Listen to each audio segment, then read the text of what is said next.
I should have never gone out that day. The weather report had warned of a storm, but I thought I could make it. I didn't think it would be so bad. But now, as I stumbled through the thick snow, I could already feel the weight of my decision. The wind was howling, biting into my skin. Snowflakes whipped me like tiny daggers, each one sharper than the last. The world around me was a blur of white, as if the earth itself had vanished, leaving only a cold, endless void. The path I had been walking on was gone, erased by the storm. I looked back, hoping to see some sign of the trail I had followed. But there was nothing, just a wall of snow and darkness. I had no idea how long I'd been walking, or if I was even heading in the right direction. The cold seeped into my bones, making it harder to think, harder to breathe. My breath came in ragged gasps, puffing out in the freezing air, disappearing into the storm. I tried to call out, but the wind swallowed my voice before it could even leave my mouth. I had to keep moving. If I stopped, I knew I wouldn't make it. I stumbled forward, my legs growing heavier with each step, my body aching for warmth that I couldn't find. The storm was relentless, pulling at me, pushing me to the ground, to drag me under. And then, through the swirling white, I saw it. At first, I thought it was just a trick of the snow, a shadow cast by the wind or a passing cloud. But as I got closer, I realized it wasn't. There, in the distance, was something dark against the white landscape, a shape, standing still in the middle of the storm. I shouldn't have gone near it. I stumbled forward, my steps clumsy, my eyes fixed on the shadow.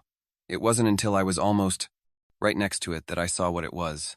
A figure, tall, thin, and covered in snow, but somehow not quite right.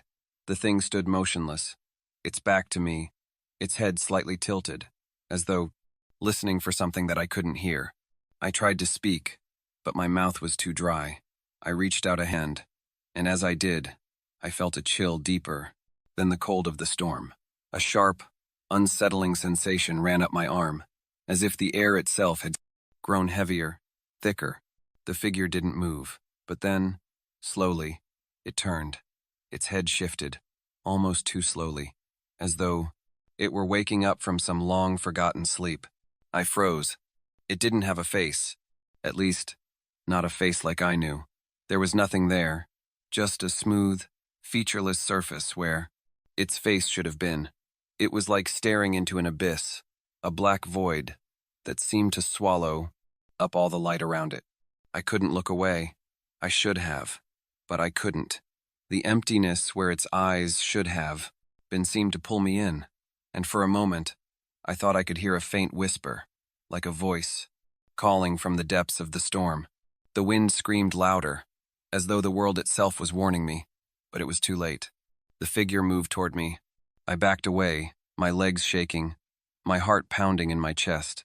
The snow beneath me felt like it was giving way, as if the earth was opening up to swallow me whole.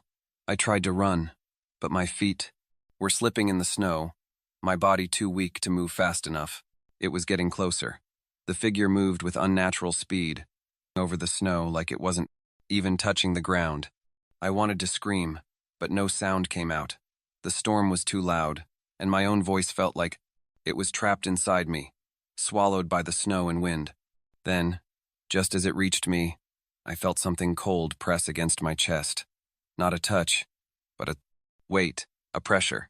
The air around me grew heavier, thicker, and I felt like I couldn't breathe. It was as if the world itself was closing in on me. I closed my eyes, unable to move, unable to think. My body was frozen in place, my mind screaming for me to run, to do something, but nothing happened. The pressure on my chest grew, stronger, until it felt like I was suffocating. And then, there was nothing. I don't know how long I was out. Minutes? Hours? It felt like time had stopped. When I woke up, the storm had stopped. The wind was gone, and the snow had settled into a strange, eerie calm. I was lying in the snow, my body stiff and cold, but I wasn't alone. The figure was standing there again, but this time, it wasn't facing me. It was turned toward the snow-covered landscape, as if waiting for something. I didn't dare move. I just watched it, feeling the cold creeping back into my bones. The world felt wrong. The air was thick, as though it was holding its breath. The silence was deafening, and the figure was still standing there, motionless, as though it had never moved. I wanted to run. I wanted to scream, to do anything to escape, but I couldn't. I couldn't even make myself stand. And then, in the silence, I heard it again, that faint whisper. This time I could hear the words. Not alone. The figure's head turned slowly toward me, its face still nothing but a blank, featureless surface. But in that moment, I realized something else. I wasn't alone. The storm had stopped, but something else had started. The wind, the snow, it wasn't what I thought it was. It was something else, something older, darker, and I was trapped in it. I wanted to scream. I wanted to run, but I couldn't. The figure stepped closer, and I felt the weight of its gaze, even though it had no eyes. Breathe. I couldn't move. The storm had stopped, but the horror was just beginning.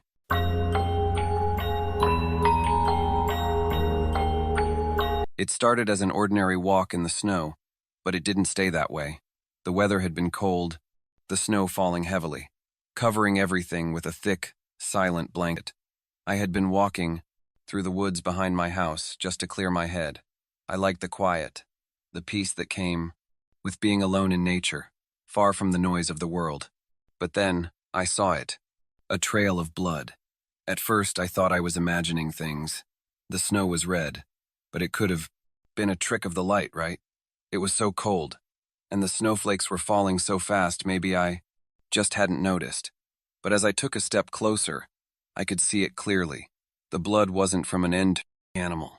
It was too thick, too bright red to be anything like that. The trail led away from the path I had been walking on, cutting into the trees, disappearing into the deeper part of the woods. I stood frozen for a moment, my heart pounding in my chest. Should I follow it? Was it a trap? Maybe it was just some sick joke, someone playing around in the woods. But my curiosity got the better of me. I stepped forward, my boots crunching in the fresh snow, following the blood trail. As I walked deeper into the woods, the silence grew heavier. The trees loomed around me, tall and dark, their branches barely moving in the wind. I looked down, seeing the blood splattered across the snow, leaving a trail that seemed to go on forever. The deeper I went, the thicker the blood became, until it was pooling in places, staining the pure white snow with its dark color. I tried not to think about it. Maybe someone had been hurt.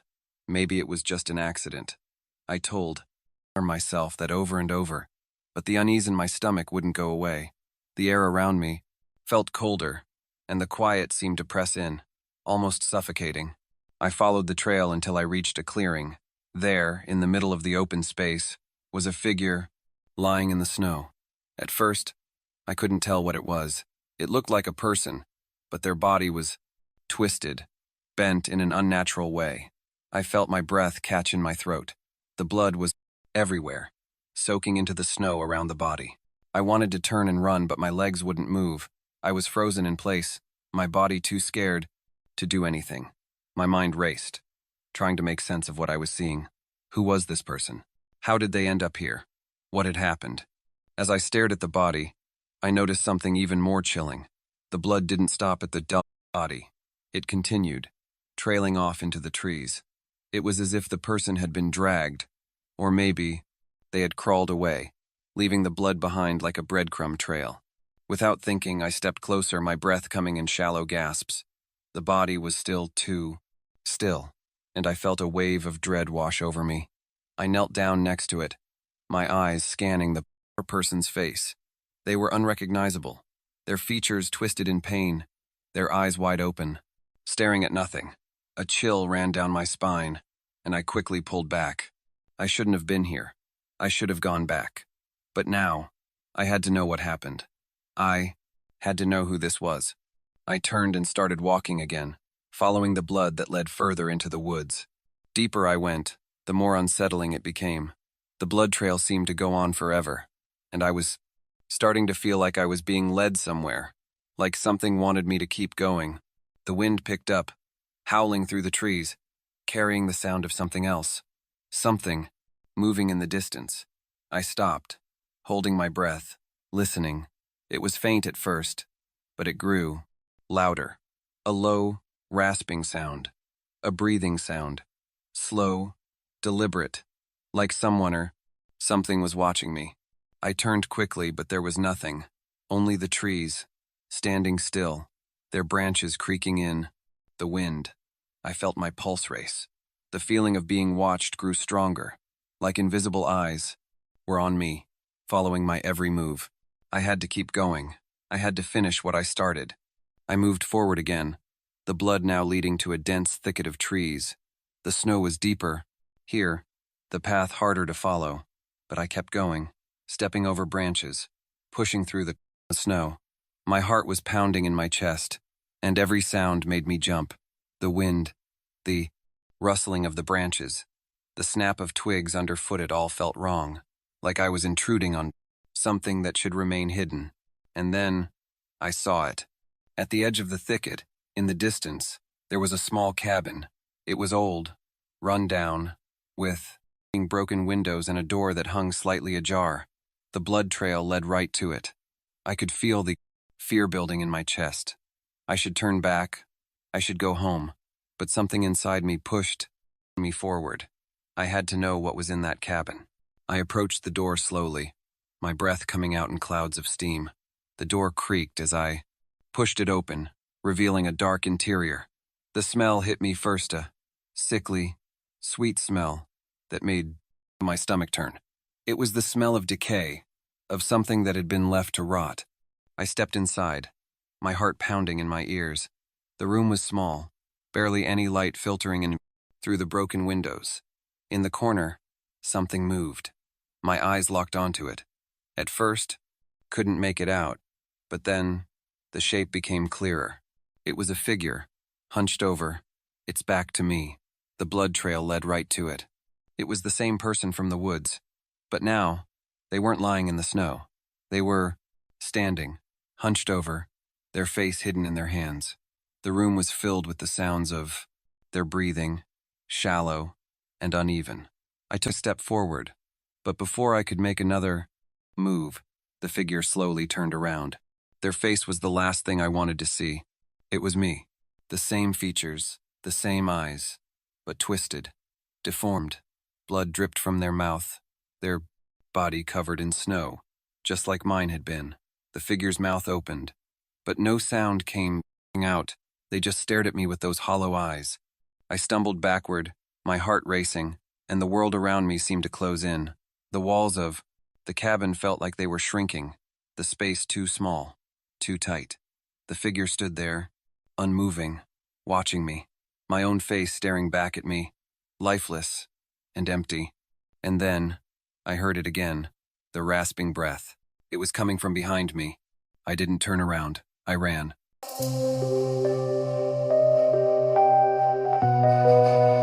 I woke up with a jolt, my breath heavy, my heart pounding. Something was wrong. The room felt colder than usual, the chill creeping deep into my bones, making my skin tingle. I pulled the covers up around me, trying to warm myself, but it didn't help. It felt as if the cold had seeped in from every corner of the room, suffocating the air. I rubbed my eyes and glanced at the clock.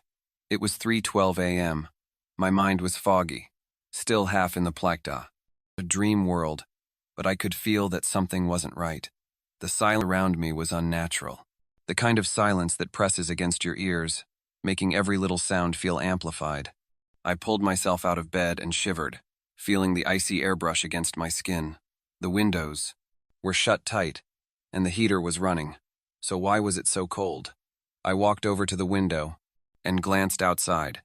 The night was pitch black, the snow falling softly in the distance. Everything seemed normal, but inside, the air was freezing. I turned back around and froze. My breath, it was freezing. In front of me, a cloud of mist hung in the air, thick and white, like fog rising from the ground. I could see it clearly. It wasn't just my breath, it was frozen midair, suspended in front of me, hanging like a ghost. I blinked, trying to shake off the sleepiness, but it didn't disappear. I stepped closer. My chest tight with confusion. My breath was forming small clouds in the air, yet the room was still cold, colder than it should have been. I took a step back, unsure of what I was seeing. Could I be dreaming? No, I was awake. This was real. But why was this happening? I tried to breathe more slowly, but each breath formed a cloud of mist that froze in front of me, lingering in the air as if something was holding it there. I looked around the room, my heart hammering in my chest.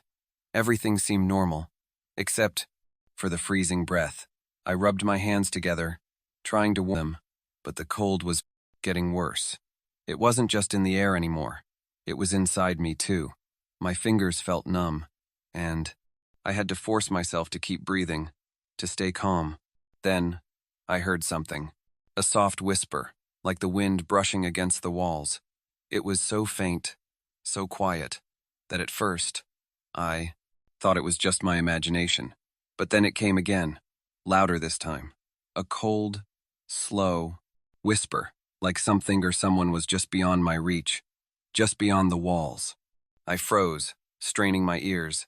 The whisper wasn't from the outside. It was inside the room. I couldn't breathe. I couldn't move. My breath was freezing in front of me, and the cold was seeping deeper into my body, making it harder to think. I looked around again, searching the room for the source of the sound. The shadows in the corners seemed darker now, as though something was hiding there, watching me. And then, in the dim light, I saw it. A shape. It was standing by the door, barely visible in the shadows, as if it was blending into the darkness. I couldn't see it clearly, but I could feel it there, watching me. My pulse quickened, my throat tightening in fear. I wanted to scream, to run, but I couldn't. I was frozen. My body wouldn't move. My breath, still, freezing in the air, was now heavier, like something was pulling it out of me. The whisper grew louder, clearer. Come closer. The voice was cold, so cold that it made my entire body shiver. It wasn't a voice I recognized. It wasn't human. I tried to move again, but my legs wouldn't obey. My body felt like it was made of ice, stuck in place, unable to react. The figure by the door didn't move, but I could feel its presence. It was like it was waiting for me. Come closer. The words felt like they were being dragged through the air, each one colder than the last. I tried to speak, to shout, but no sound left my mouth. My body felt numb, my muscles stiff, and the cold was unbearable. I don't know how much time passed. Seconds? Minutes? It felt like an eternity. And then, something shifted. The air around me seemed to press down on me. I could feel the weight of it, a heaviness that felt wrong, like the room was closing in, the walls pushing in from all sides. The cold became unbearable, like I was suffocating in it. My breath froze, faster, each exhale becoming thicker, more solid, until I couldn't see anything but the mist, hanging in front of me. And then, in the thick cloud of frozen air, I saw it. The shape by the door moved. It was slow, so slow, like it was dragging itself across the floor. The shadows twisted around it, forming a dark, shapeless mass. I couldn't see its face, but I could feel its eyes on me, cold and hollow. It wasn't human. Whatever it was it was something else. The figure took another step forward.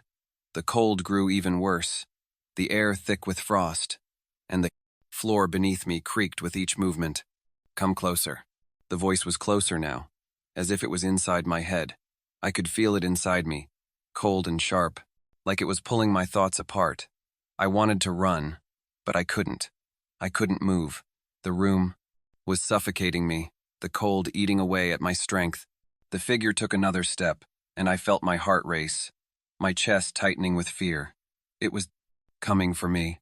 Suddenly, the freezing air around me felt like it was closing in, the mist swirling faster, blocking my vision.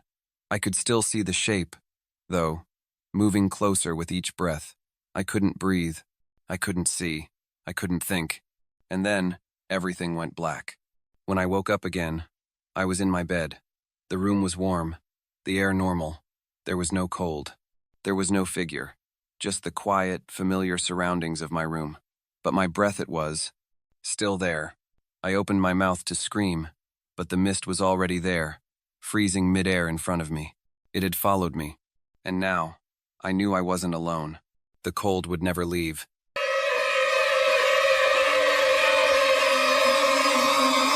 I never should have gone out there. I don't know what made me do it, but now I wish I had stayed inside, far away from the frozen lake. It had snowed for days, the wind howling outside my window, but there was a strange kind of peace in the quiet that comes with a thick blanket of snow. That morning, I decided to go for a blanket of snow walk. The lake was close, and I thought I could get a glimpse of it before the weather turned worse. The lake had frozen over completely, its surface smooth and white, perfect sheet of ice. Snow had covered it so thickly that you couldn't tell where the land ended and the water began. Looked beautiful, almost otherworldly. I was alone, as I often was when I went out there, the quiet only broken by the sound of my footsteps crunching in the snow. As I walked further onto the ice, I felt a strange sense of unease. The air was cold, too cold, and the silence pressed against me like something heavy. It wasn't right. The ice beneath my feet seemed solid, but something about the lake felt wrong, like it was watching me. I took another step, and that's when I noticed it. At first, it was subtle, just a flicker, a dark shadow moving under the ice. I froze, my heart pounding in my chest. I looked around, but there was no one else. The lake was empty, just me and the endless sheet of ice. Maybe it was just a fish, I thought, but it didn't look like any fish I had ever seen. It was too large, too strange. I took a step back, my eyes fixed on the spot where I had seen the shadow. There was nothing now, just the smooth, white ice. I shook my head, trying to calm myself. It had to have been my imagination. I took a few more steps, but the feeling of unease lingered.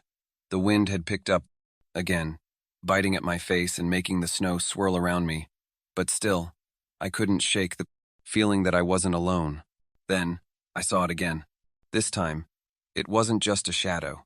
It was something moving, something large and dark, sliding under the ice just out of my reach.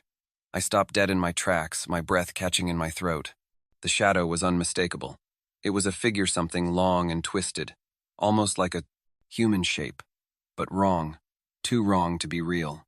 It shifted beneath the ice, as if it were aware of me, aware of my fear. I stepped back, my heart hammering. Panic crept in, but I couldn't bring myself to leave.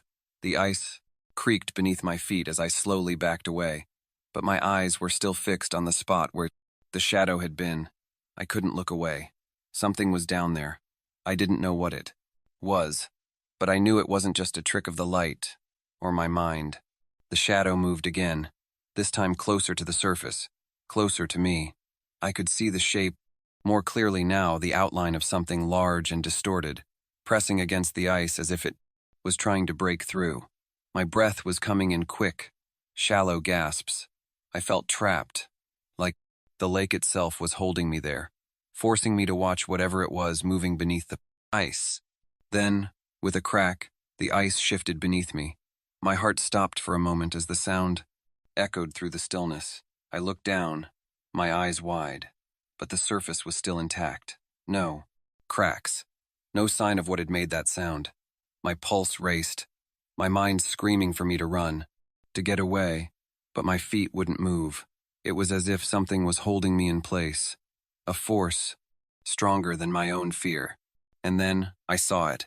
The shadow had grown larger, stretching across the ice in an almost impossible way. It was moving toward me now, faster than I could believe, and I could hear something now, a soft, scratching sound, like nails dragging across the ice beneath me. I didn't wait to see what would happen next. I turned and ran. My feet slipped on the ice, snow slowing me down, but I didn't care. I just had to get away, away from the lake, away from whatever was beneath it. I could still hear the scratching. It was behind me, under the ice, chasing me. The sound grew, louder, closer. I risked a glance over my shoulder, but there was nothing. The ice was empty, again just the same endless stretch of white, But the scratching sound didn't stop. It was still there beneath me, moving just as fast as I was.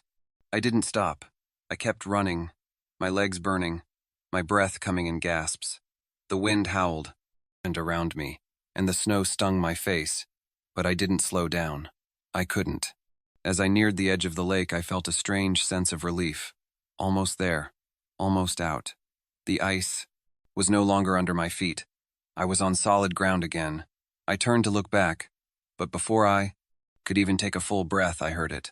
A loud crack. The ice beneath me split open with a deafening sound, and for a moment, I thought I was going to fall in. I stumbled backward, my heart racing, but I didn't fall.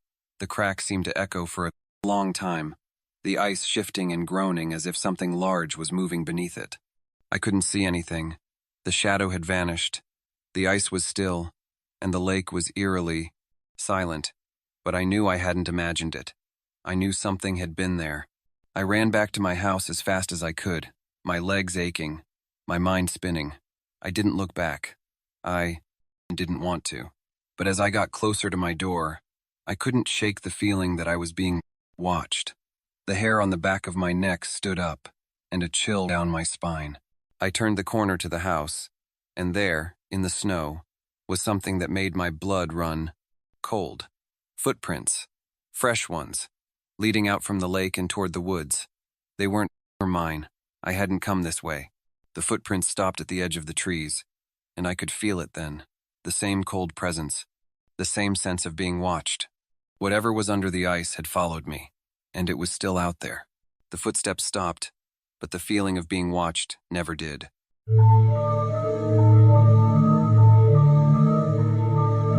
The snowstorm came out of nowhere. I was walking home from work, my feet crunching in the fresh snow, when I first noticed the change in the air. The wind picked up suddenly, whipping through the streets, and the temperature dropped so fast it felt like the cold was biting at my skin. I pulled my jacket tighter around me and quickened my pace, wanting to get inside before the storm hit full force. But the wind was too strong, and the snowflakes blurred my vision, making it hard to see even a few steps ahead.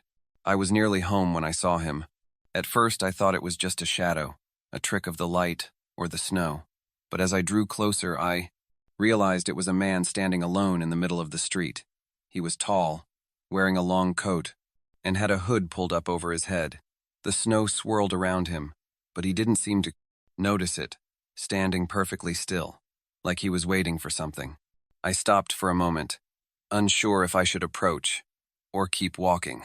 Something about the way he stood there, so out of place in the storm, made me uneasy, but I couldn't help it.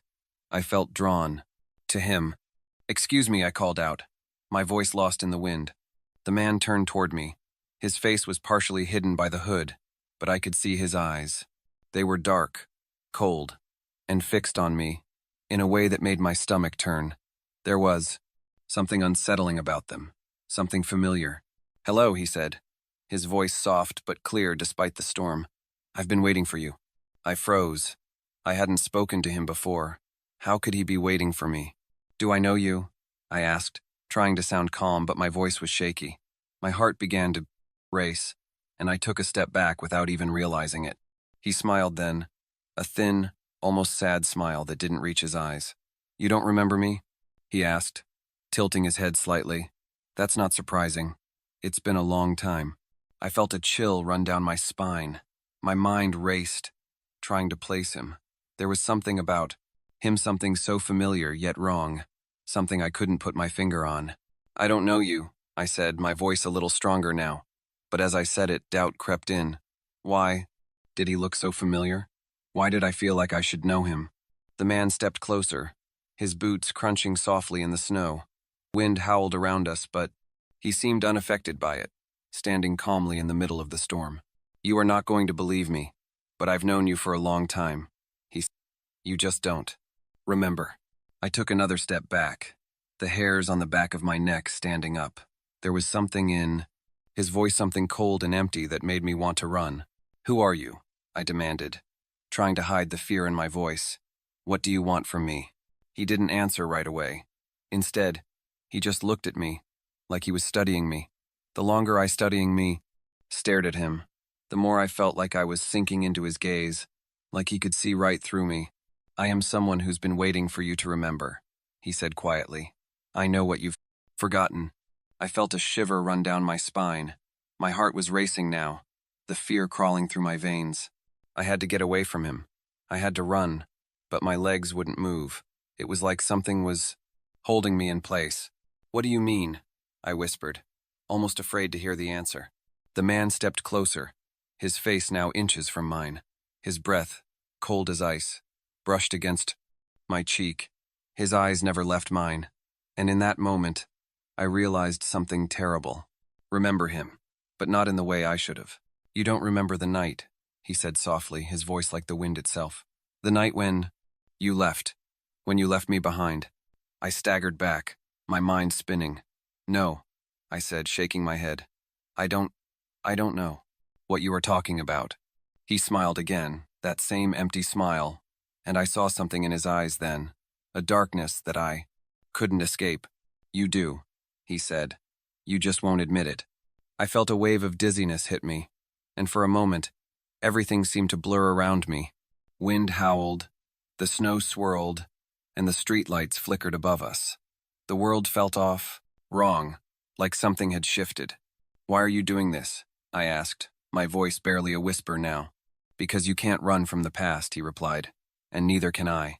The moment those words left his mouth, everything around us seemed to go quiet. The wind died. Down, the snow stopped falling, and the world seemed to freeze. I looked around, feeling like I was in a nightmare.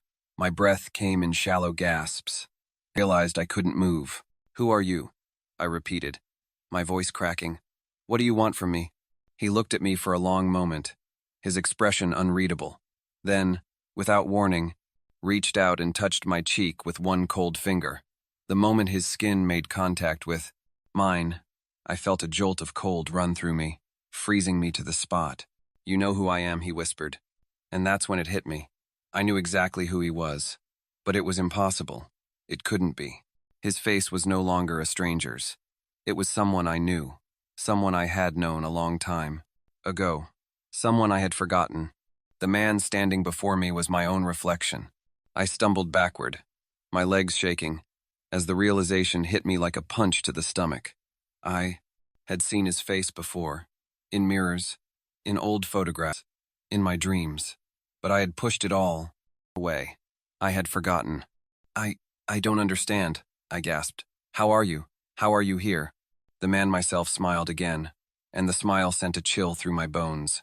Because, he said, his voice colder than the snow, you never really left me behind. You just forgot what I am, but I remember you. Before I could react, the snowstorm roared back to life, the wind howling around us, and the man's figure began to fade, disappearing into the white blizzard. His words echoed in my mind. As I stood frozen in place, you can't run from the past. The storm was gone as suddenly as it had come, and when I looked around, there was no sign of him, no footprints in the snow, no trace of his presence. But I knew he hadn't left. He was still out there, waiting, and somehow, I knew that one day, he would come back to remind me of what I had forgotten.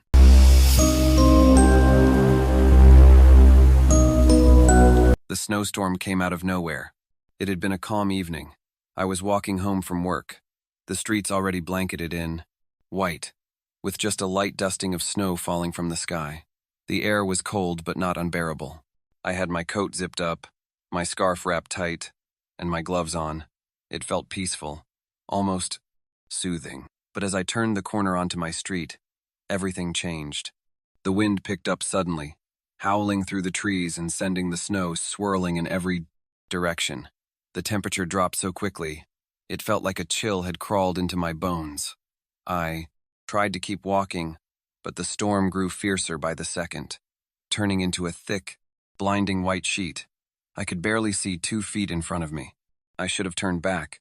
I should have stayed inside, where it was warm. But I didn't. I pushed forward, my steps growing slower as the snow piled up on the ground, making it harder to walk. The world around me felt like it was shrinking, the wind and snow closing in on me, and all I could hear was the deafening roar of the storm. And then I heard it. A voice. Soft at first, barely above a whisper. It seemed to come from behind me, but the wind was so strong that I couldn't be sure. I stopped and turned around, my breath coming out in sharp clouds in the cold air. There was nothing but the swirling snow, the empty street, and the darkness. "Hello?" I called out, my voice swallowed by the storm. There was no answer. I tried to shake off the feeling of unease creeping up my spine, but the voice came again. This time louder. "Help me." I froze. The words were clear, like someone was standing right behind me, speaking softly in the howling wind. But when I turned, there was no one there. "Who's there?" I shouted into the storm, my heart pounding in my chest. I took a few steps forward, my eyes scanning the empty street, but I could see nothing. The voice had stopped, leaving only the howling wind and the crunch of snow underfoot. I felt a wave of dread wash over me. The street was empty, and yet I was certain I had heard someone. The voice. It sounded so real. It felt like someone was right there with me. I swallowed hard, trying to convince myself it was just the storm playing tricks on me. But then, the voice came again, this time from further down the street. "Please, help me." I spun around, my pulse quickening. My breath was coming in short, shallow bursts. The voice sounded so close, so real. But there was still no one there. Just the snowstorm, thick and endless, wrapping the world in a cold, suffocating embrace. I felt like I was losing my mind. The snow had completely covered the street now, and the darkness around me seemed to stretch endlessly, as if I was standing in some other world. The storm was so loud, the wind so fierce, that I could barely hear my own thoughts. But the voice, it was so clear, like it was calling me from the darkness. I stumbled forward, my feet slipping in the snow. I didn't know why I was walking toward the voice. It made no sense. Everything inside me screamed to turn back, to run, to get away from whatever was out there. But my body moved on its own, as if I were being pulled by some unseen force. The voice came again, louder this time, almost frantic. "Please don't leave me." I could feel my heart racing in my chest, my breath shallow and erratic. The snow was coming down harder now, and the wind seemed to whip at my face with a cold fury. I couldn't see anything, only a thick, swirling white world. But I could hear the voice. It was so close now, like someone was right next to me, whispering into my ear. I turned around once more, hoping to see something, anything, but there was still no one there. The street was empty. The storm was so thick that I couldn't see past a few feet in front of me. I felt my knees go weak. The voice had stopped, but the feeling of being watched didn't. The air around me felt heavy, as though something was moving just beyond my reach, waiting for me to make a mistake. And then, out of nowhere, the voice came again. But this time, it was not a whisper. It was a scream, a blood-curdling scream that cut through the storm like a knife. "Help me!" I froze. It was so loud, so desperate, that I thought I might go mad. My heart pounded in my chest, and for a moment, I couldn't breathe. I turned around, my body shaking, but once again, the street was empty. The snow was falling harder now, blurring everything around me. "Who is it?" I cried out, my voice barely audible above the roar of the storm. "Who's out there?" There was no answer. Only the wind, howling through the trees. Only the snow, falling in thick sheets that blocked out everything else. But then, I saw something. A figure, standing in the distance, barely visible through the swirling snow. It was moving toward me, slow and deliberate, its shape dark against the white backdrop of the storm. Couldn't make out any details, just the silhouette of a person. I called out again, my voice shaking. "Hello? Are you okay?" The figure didn't respond. It just kept coming, step by slow step, getting closer with each passing moment. The storm seemed to fade away, the world narrowing to just that figure, moving toward me. My chest tightened, my legs trembling beneath me. Every part of me screamed to run, but I couldn't move. As the figure grew closer, I saw something that made my blood run cold. The person was walking, but there was something wrong with their movement. It was too stiff, too unnatural, like they weren't walking at all, but floating toward me. And then I saw it. Their face. It was my face. My own face, twisted into an expression of fear and anguish, staring at me through the blinding snow. I gasped, stumbling backward in shock, my breath coming in ragged gasps. The storm seemed to intensify, the wind screaming in my ears, and the figure reached out toward me, its hand outstretched. I turned and ran. I didn't look back, I just ran. The snowstorm howled around me, but I didn't dare stop. I couldn't stop. The figure myself was still out there, somewhere, waiting for me to turn around, to face it. But I couldn't. I couldn't face it. And as I ran, I heard it again, the voice, not from the storm, but from inside my head. "Help me," it whispered, and I knew deep down that the voice had always been mine.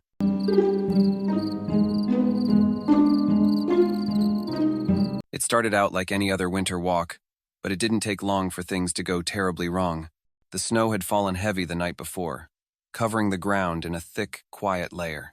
I had been cooped up inside all day, the wind howling against the windows, and finally decided I needed some fresh air.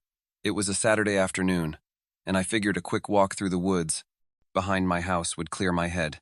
I stepped out into the fresh snow, the crisp air biting at my face. The world was so quiet, the only sound being the crunch of my boots in the snow. The trees around me stood still, their branches heavy with snow, making the forest feel like a frozen maze. There was something peaceful about it, but also eerie, like the world had gone to sleep and forgotten about me. As I walked deeper into the woods, I found myself looking down at my feet. The snow was untouched, except for my own footprints.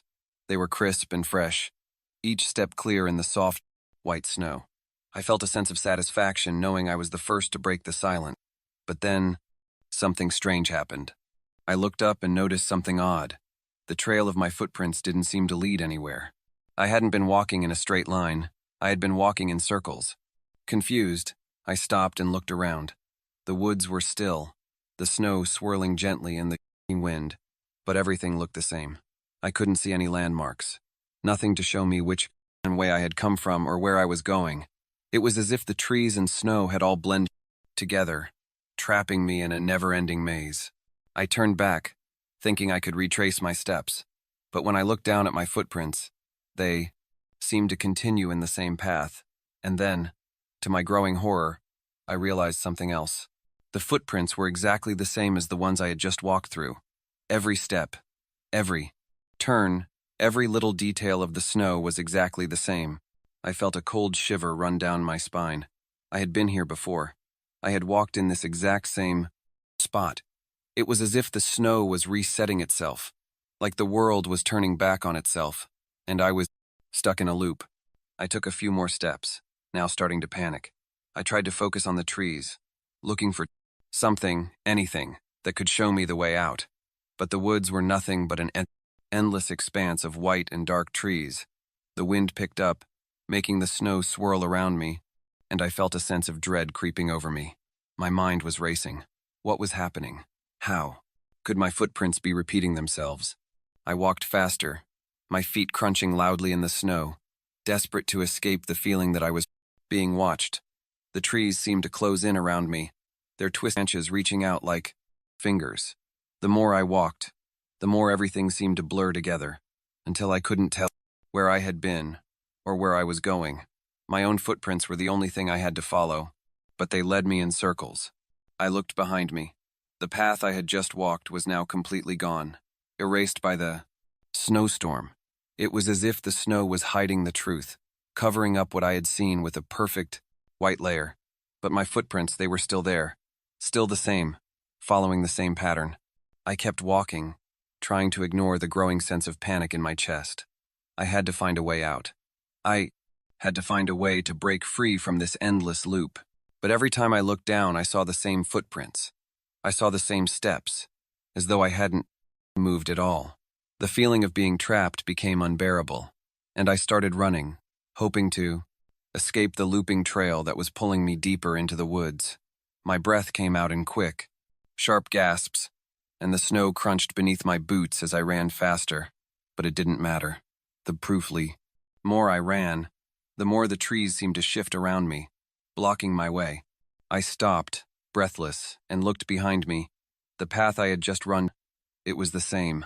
My footprints, the ones I had just made, were following me in perfect circles.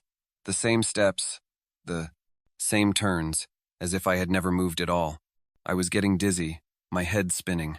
I couldn't think clearly anymore. Every time I looked down, the footprints were still the same size, the same shape, same pattern. It was as if the snow was mocking me, trapping me in this place with no way out. Then, I heard it.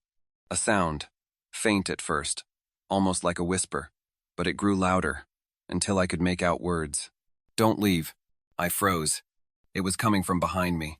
I turned slowly, the snow swirling around me, the wind biting at my skin.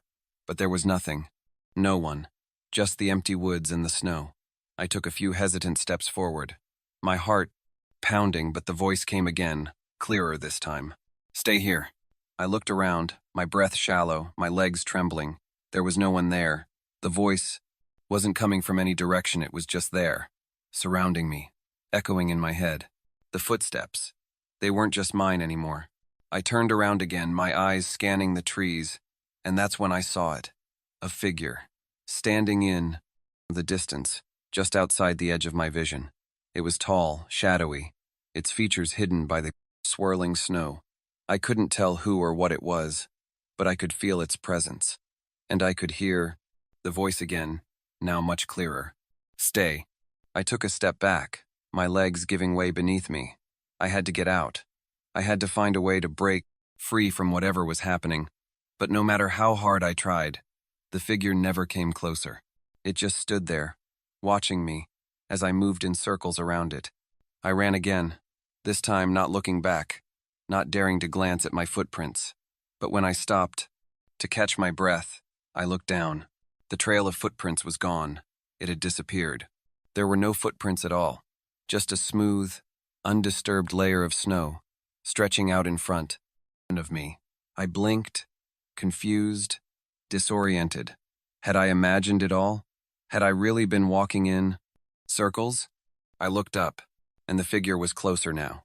It was standing right in front of me, its dark silhouette looming in the snow. I couldn't move. My legs wouldn't work. My heart was pounding so loudly, I could barely hear anything else. And then, in a voice that chilled me to my core, it spoke again. "You can never leave." The snow around me began to swirl violently, and the world seemed to close in. The trees, bending and creaking in the wind. My own footprints had vanished, but I knew I was still trapped, still lost in the endless circle. I didn't know how long I stood there, unable to move, the figure's shadow creeping closer and closer. But when I finally dared to look down at the snow again, there they were, my footprints, perfectly clear, but they were leading me right back to the figure.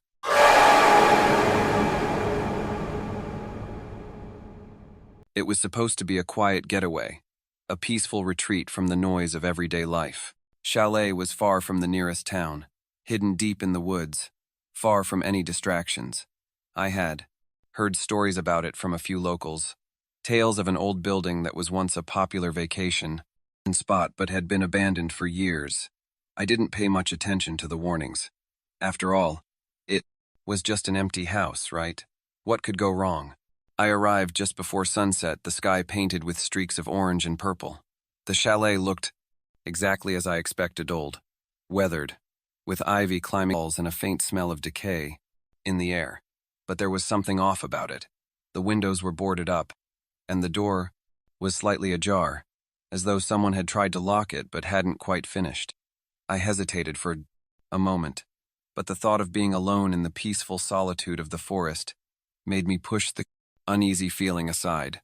Inside, the air was stale and cold, and the floor creaked with each step I took. Dust covered every surface, and the furniture was covered in white sheets, like forgotten memories left behind. The place felt abandoned, but not empty. There was a presence here, something that made the hairs on the back of my neck stand up. I shrugged it off, thinking it was just my imagination running wild. I decided to unpack and settle in for the night. I found a small kitchen, its countertops covered in cobwebs, and an old fireplace that looked like it hadn't been used in years. There was a small stack of firewood in the corner, and I thought about lighting a fire, but something about the idea of it in such a cold, isolated place didn't sit right. I just couldn't shake the feeling that I wasn't alone, that something was watching me. I ate a simple dinner, and then went to bed early, eager to get some rest after the long drive. As I lay there, the silence of the chalet surrounded me. I was used to quiet, but this was different. It was an unsettling silence, as if the house itself was holding its breath, waiting for something. In the middle of the night, I was woken by a sound. At first I thought it was just the wind, the house settling, but then again, a soft creak, followed by a faint scraping noise like something or someone moving across the floor. Heart began to race, and I lay there, frozen, trying to convince myself that I was just imagining things, but the sound didn't stop. It came closer, step by slow step, until it was just outside my slow step door. I wanted to scream, to call for help, but my throat felt tight, as though the air itself was thickening around me. I could hear my own heartbeat in my ears, loud and fast. As the scraping sound continued, my mind raced. What was it? Was it an animal? A person? I didn't dare move. I barely dared breathe. Then, just as suddenly as it had started, the sound stopped. Complete silence. I waited for what felt like hours, my eyes wide, staring at the door. I finally gathered the courage to get up and check, but as I reached for the doorknob, I froze. Something wasn't right. The door was locked from the inside. I hadn't locked it. No one had come in, but no one had left either. A cold sweat broke out on my forehead as I backed away from the door. Something was in this house with me. I didn't know what to do. I couldn't stay in the room all night. Slowly, I gathered the nerve to open the door and step into the hallway. It was pitch black, but the faint light from the moon outside filtered in through a crack in the boarded-up window. I crept down the hallway, my eyes scanning every corner, every shadow. There was nothing, no sign of anything unusual, but the feeling of being watched was stronger than ever. I reached the living room, where the furniture was covered in sheets, and the fireplace loomed, cold and empty. The scraping sound had stopped, but I knew something was wrong. I turned toward the door at the far end of the room, the one that led down to the basement. The basement door was slightly open. I didn't want to go down there. Everything in me screamed to turn around and leave, but curiosity got the better of me. I had to know what was causing the strange noises, what was locking in Tand, making me feel so terrified in this old, abandoned place. Slowly, I stepped toward the basement door, the air growing colder with every step. I descended the stairs, my feet making no sound on the old wood. It was pitch black down there, but I could feel the presence of something just out of sight.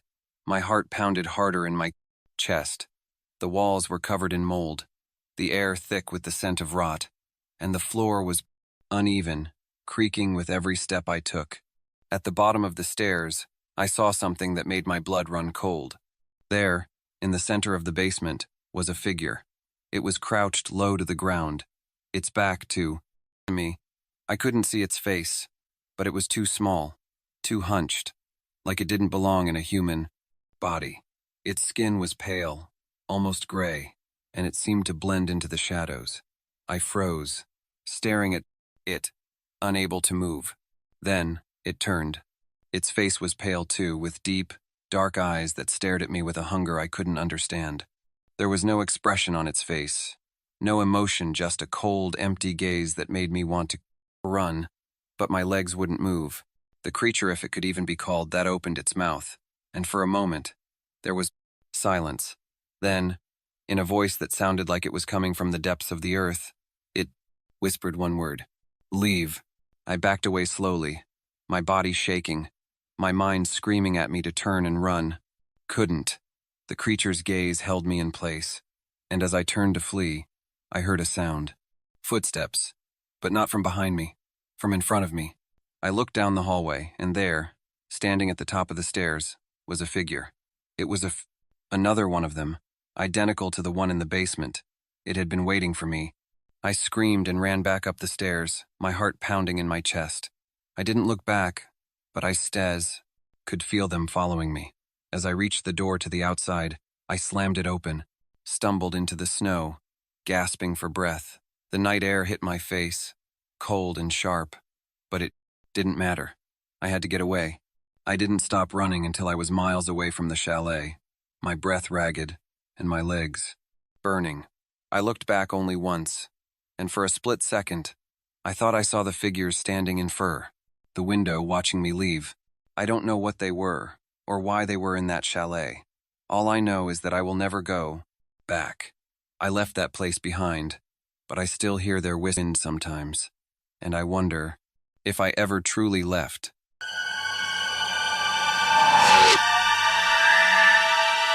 I should never have gone out that day. The weather forecast had warned of a storm, but I thought I could make it. I wasn't far from home, just a few miles to a small cabin, where I planned to spend a quiet weekend, away from the world. The snow had been falling lightly when I left, but by the time I reached the cabin, it was already picking up speed. I wasn't worried. I had done this drive 100 times before, always, in worse weather. But as I arrived, I noticed something strange. The snow didn't stop. It didn't stop that night. It didn't stop the next morning, or the next. The snow just kept falling, and the wind kept howling, and I couldn't see more than a few feet in front of me. I had stayed inside all day, reading, eating, and hoping the storm would pass. But it didn't. The snow was building up outside, and soon I couldn't tell where the cabin ended, and the snow began. The world outside had turned into a vast, white wasteland. It was when the power went out that things started to feel wrong. At first, I didn't think much of it. A simple blackout, I told myself. But when the hours passed, and the storm showed no signs of letting up, I started to feel uneasy. There was something about the stillness of the cabin that was unsettling. The wind howled louder outside, and the snow piled up against the windows, blocking any view of the outside world.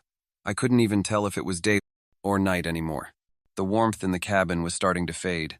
I built a fire in the stove, but the cold seeped into and around the edges. My breath came out in visible clouds, and I wrapped myself in blankets, trying to stay warm. I had food and water, and I thought maybe I could ride out the storm. But as the hours stretched into days, my sense of time became warped, and something in the back of my mind kept telling me something wasn't right. Then the sound started. At first, I thought it was just the wind, howling outside.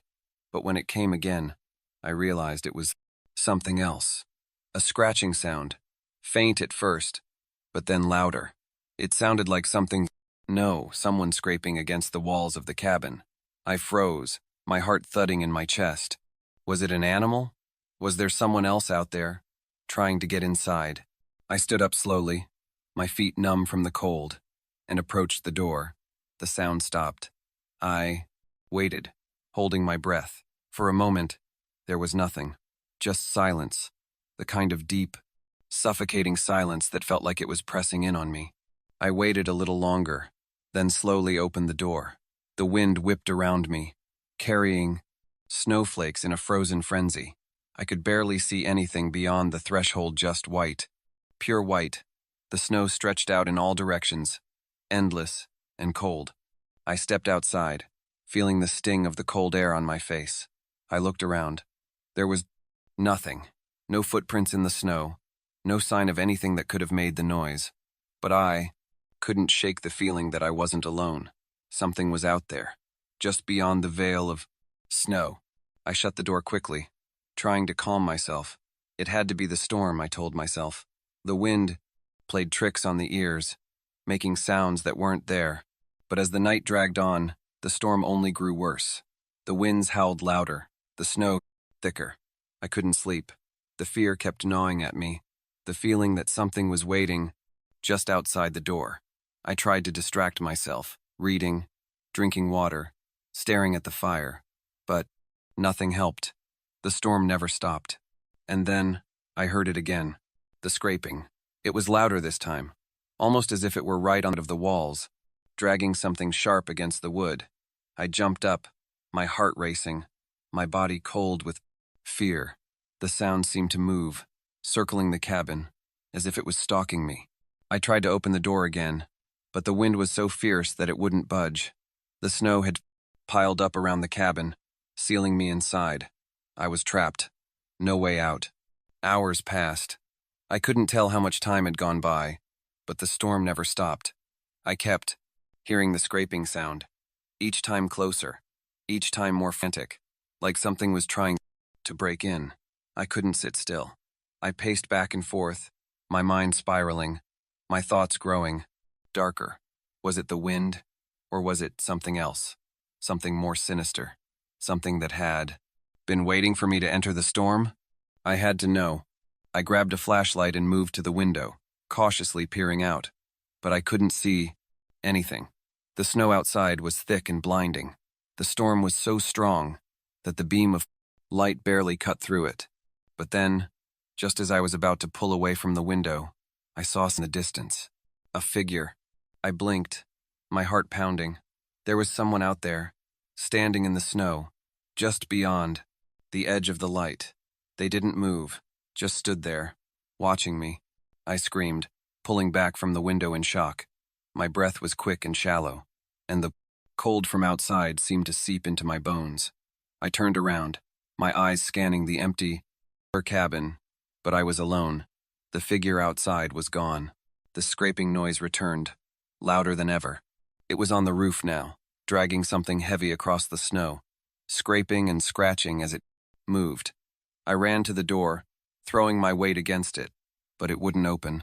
The snow was blocking it completely. I had no way out. I was stuck. The storm raged on. The wind shrieked around me, and I could feel the walls of the cabin shaking. The scraping moved again, now circling the walls, moving in a rhythm like it was watching me, waiting for me to make a move. I didn't know how much time had passed, maybe hours, maybe days, but the storm never ended. It just kept going, relentless, endless. The snow piled up higher, and I was running out of food and water. The fear gnawed at me, stronger every hour, and the scraping never stopped. I tried to sleep, but it was impossible. Every time I closed my eyes, I heard the noise again, closer and closer. It felt like the storm had become a part of me, trapping me in an endless nightmare. One morning, or what I thought was morning, I woke up to silence. For the first time since I arrived, the storm had stopped. The wind had died down. I stood up slowly, my legs stiff, aching, and walked to the door. I reached for the handle, expecting to find it still stuck from the snow, but it opened easily.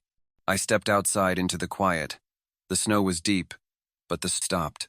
There was no wind, no noise, just the cold, still world. I took a step forward, and then froze. I was standing on the edge of a cliff. The snow had covered everything. And in the distance, I saw it.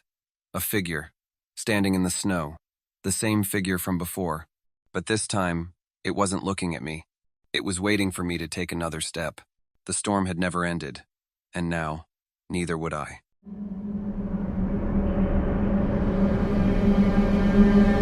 I woke up to the sound of rain hitting the window. It was one of those nights when the weather just refuses to let up, constant, steady, and heavy. I could feel the chill in the air, even under the constant blankets. The storm had been going on for hours, and the wind howled through the trees outside. But something felt off. My heart was racing, even though I couldn't figure out why. It was just the storm, right? I told myself that, but it didn't help. I tried to go back to sleep, but I couldn't. My eyes kept darting around the room, and the darkness felt thicker than usual. It was as if the shadows were closing in, waiting. I glanced at the clock, 2:32 a.m. I sighed and threw off the blankets, deciding to get up and check the house. I couldn't explain it, but I felt uneasy. Maybe I had heard something outside. I couldn't be sure. I stood up and shuffled to the window, peering through the rain-splattered glass. The yard was a blur of dark shapes in the pouring rain, but I didn't see anything unusual, just the swaying trees and the outline of the fence in the distance. Still, the feeling would weigh.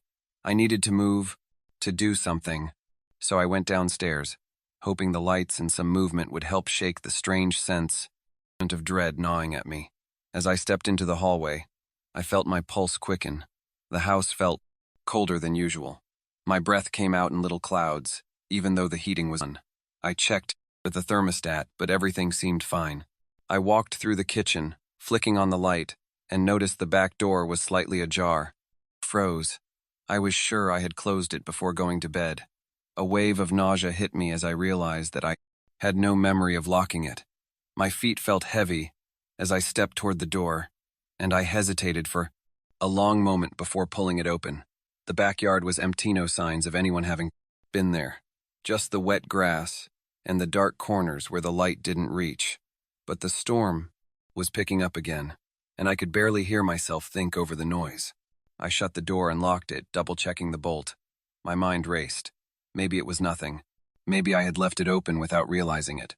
I couldn't stop myself from looking over my shoulder as I walked back into the living room.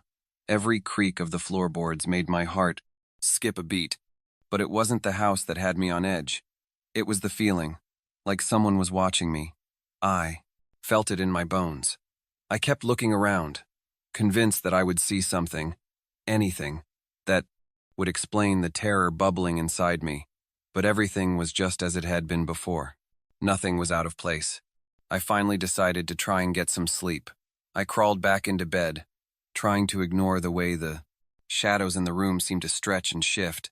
My mind wouldn't quiet down. The storm raged on outside, and I felt the tension in the air, like something was about to happen. I woke up hours later, not knowing what time it was. My heart was racing, and I couldn't shake the feeling that something had changed while I slept. It was quieter. No rain, no wind. Stillness was worse than the storm. I glanced at the clock. 4:18 a.m. Too early for this kind of silence. I pulled the covers back and swung my legs over the side of the bed, my feet touching the cold floor. When I stood up, something caught my eye, a set of footprints on the floor. I blinked, thinking I was still half dreaming, but they were there, bare footprints in the dust and the carpet, leading out of the room and down the hallway.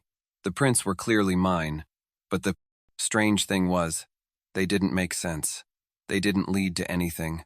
There was no end to them, no direction, just footprints scattered in a trail that faded into the hallway.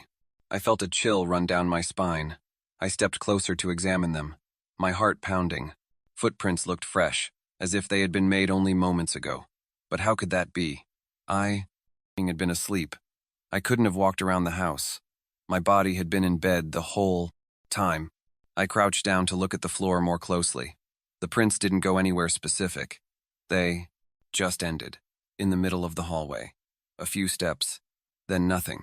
It was like they had stopped, like whoever or whatever had made them had just vanished. I felt my stomach churn, and I backed away slowly. My breath was coming faster now, and my mind was racing. Maybe it was a trick of the light. Maybe I had gotten up in my sleep, walked a plain few steps, and then come back to bed without realizing it. But that explained the emptiness. No one else had been in the house. I was completely alone. I looked back at the hallway, but the footprints didn't offer any answers. They were just there, staring at me, mocking me. I started to backtrack, moving slowly, looking around as if the walls might reveal something I missed. I reached the point where the prints should have ended, and I froze. There, in the center of the hallway, was my own reflection staring back at me. The hallway mirror, which I hadn't noticed before, had somehow come to life. I saw myself in it, standing in the same place, but there was something wrong. My reflection didn't match my movements. It was slightly delayed, as though it were trying to catch up to me. But the worst part? My reflection wasn't just looking at me, it was smiling. I took a step back, my heart racing. I couldn't tear my eyes away from it. I moved again, and the reflection did the same. But the smile, it grew wider, stretching unnaturally. The expression on my reflection's face was not my own. It was twisted, dark, and sinister. My stomach dropped. Suddenly, the smile faded, and my reflection stopped mimicking me altogether. It was staring at me, its eyes locked with mine. I felt frozen, paralyzed by fear. Then, in a blink, it was gone. I turned around, and I realized that the footprints were gone too. The hallway was empty again, and everything was as it had been before. No prints, no reflection, just the silence. Thick, suffocating. My heart was racing in my chest, my mind spinning. I could hear my own breath, ragged and frantic, but there was no sound from anywhere else. I ran back to my room and locked the door, my hands trembling. But as I collapsed onto the bed, I couldn't shake the feeling that I wasn't alone, that whatever had been in the hallway was still there, watching me from just beyond the door. And then, as I sat there in the dark, I realized something. The footprints hadn't been leading nowhere.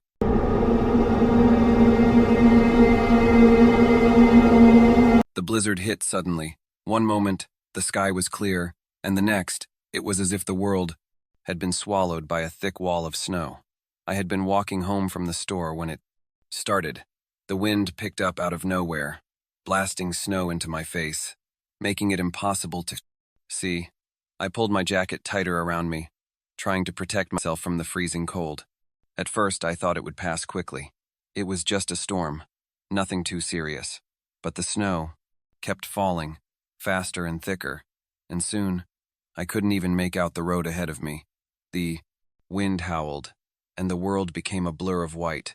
I knew I'd shelter before it got worse, so I turned around and started heading back to the house. But as I walked, something felt wrong. The sound of the wind and snow was so loud that I couldn't hear anything else. I felt completely alone, like I was the only person in the world. But deep down, I knew something wasn't right. It was as if the storm something I couldn't see. I quickened my pace, but then I heard it, a noise. At first, I thought it was just the wind, but then I heard it again, a faint, crunching sound, like footsteps in the snow. I stopped, holding my breath.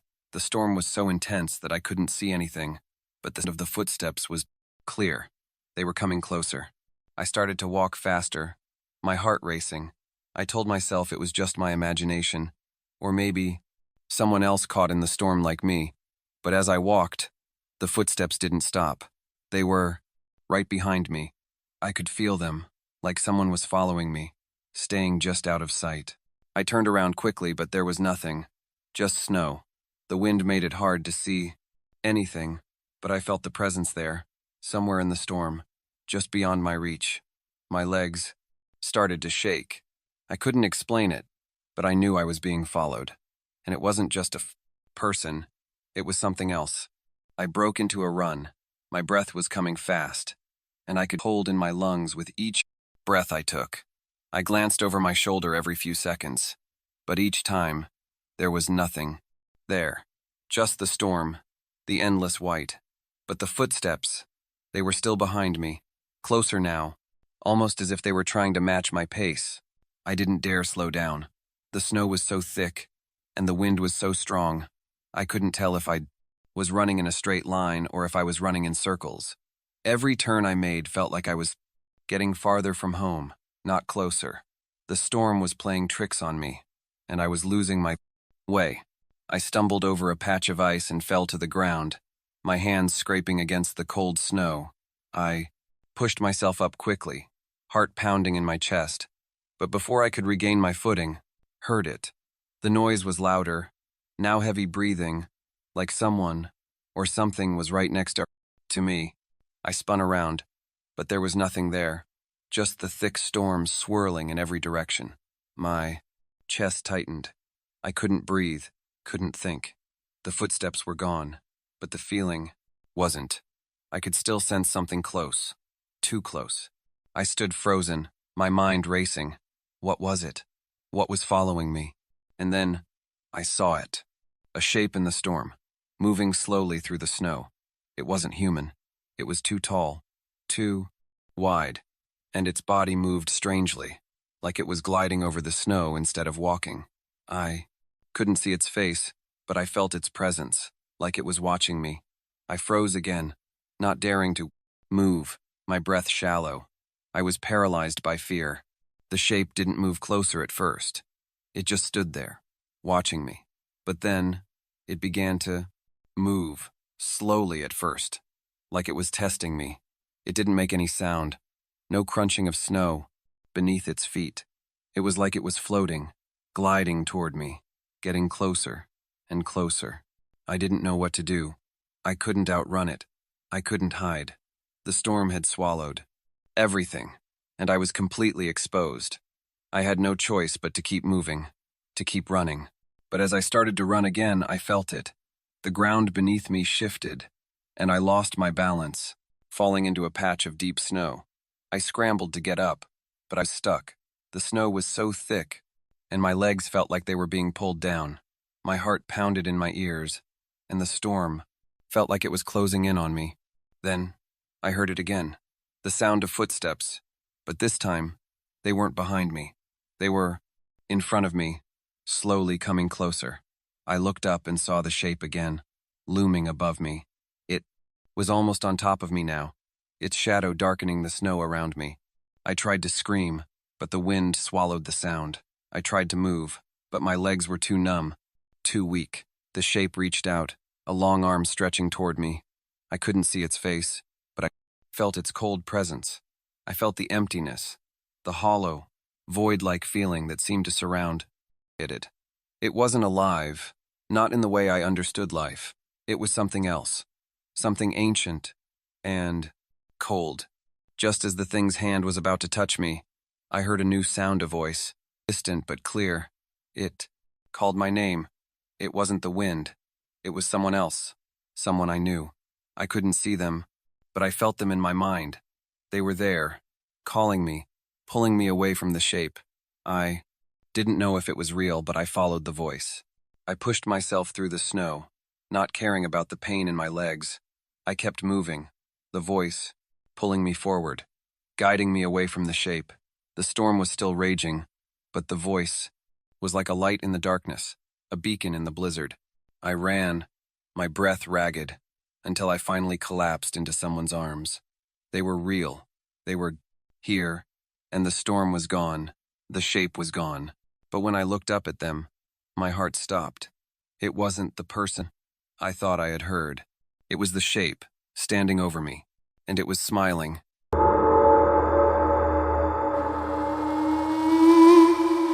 Suddenly I heard something, a soft sound, like a whisper, coming from the other side of the cabin. I stood up quickly, heart racing, but the room was empty. Just the dark corners, the broken furniture, and the cold silence. I thought I was imagining things. The wind outside must have been playing tricks on me, making strange noises that sounded like voices. I told myself it was nothing, but then the whisper came again, louder this time. It wasn't the wind, it was words. Not a language I understood, but the sound of it, the rhythm, made my skin crawl. I turned in every direction, trying to find the source, but there was nothing there. Just the empty cabin, and the sense that something was wrong. I could feel my heart pounding in my chest as I looked around. There were no more sounds, but the air had become heavy, thick, with something I couldn't name. My breath came in short gasps, and I moved toward the door, ready to leave. But before I could reach it, the door slammed shut on its own. I jumped back, my eyes wide with fear. I tried to open it, but it wouldn't budge. The lock had clicked into place, as if something was keeping me in. Panic rose in my throat. I banged on the door, shouting for help, but the wind outside drowned out my voice. The cabin felt like it was closing in around me, walls pressing in as the temperature dropped once more. I turned back to the room, looking for anything to help me escape. That's when I saw it. The chair that had been on the floor, broken and abandoned, was now upright, positioned in the center of the room. The photograph from the table was gone, and in its place was something I hadn't seen before. A small, crumpled piece of paper, stained with something dark.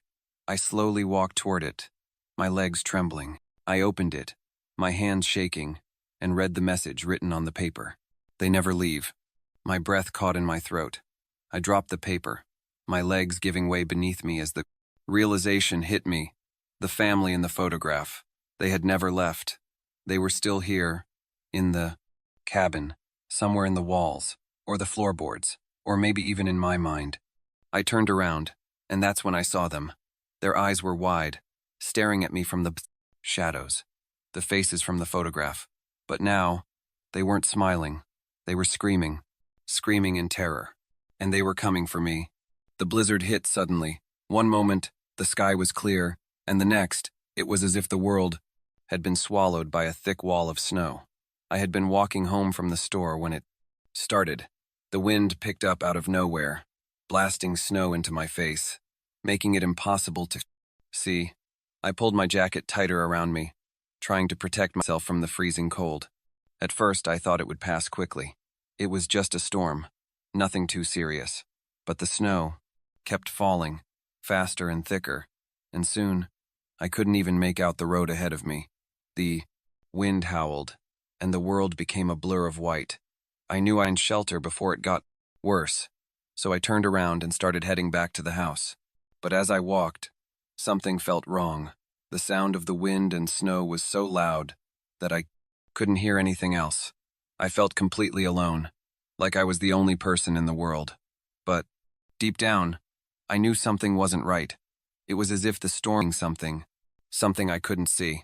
I quickened my pace, but then I heard it, a noise. At first, I thought it was just the wind, but then I heard it again, a faint, crunching sound, like footsteps in the snow. I stopped, holding my breath. The storm was so intense that I couldn't see anything, but the sound of the footsteps was clear. They were coming closer. I started to walk faster, my heart racing. I told myself it was just my imagination, or maybe someone else caught in the storm like me. But as I walked, the footsteps didn't stop. They were right behind me. I could feel them, like someone was following me, staying just out of sight. I turned around quickly, but there was nothing, just snow. The wind made it hard to see anything, but I felt the presence there, somewhere in the storm, just beyond my reach. My legs started to shake. I couldn't explain it, but I knew I was being followed. And it wasn't just a person, it was something else. I broke into a run. My breath was coming fast, and I could hold in my lungs with each breath I took. I glanced over my shoulder every few seconds, but each time, there was nothing there. Just the storm, the endless white. But the footsteps, they were still behind me, closer now, almost as if they were trying to match my pace. I didn't dare slow down. The snow was so thick, and the wind was so strong, I couldn't tell if I was running in a straight line or if I was running in circles. Every turn I made felt like I was getting farther from home, not closer. The storm was playing tricks on me, and I was losing my way. I stumbled over a patch of ice and fell to the ground, my hands scraping against the cold snow. I pushed myself up quickly, heart pounding in my chest, but before I could regain my footing, heard it. The noise was louder, now heavy breathing, like someone or something was right next to me. I spun around, but there was nothing there, just the thick storm swirling in every direction. My chest tightened. I couldn't breathe, couldn't think. The footsteps were gone, but the feeling wasn't. I could still sense something close, too close. I stood frozen, my mind racing. What was it? What was following me? And then I saw it. A shape in the storm, moving slowly through the snow. It wasn't human. It was too tall, too wide, and its body moved strangely, like it was gliding over the snow instead of walking. I couldn't see its face, but I felt its presence, like it was watching me. I froze again, not daring to move, my breath shallow. I was paralyzed by fear.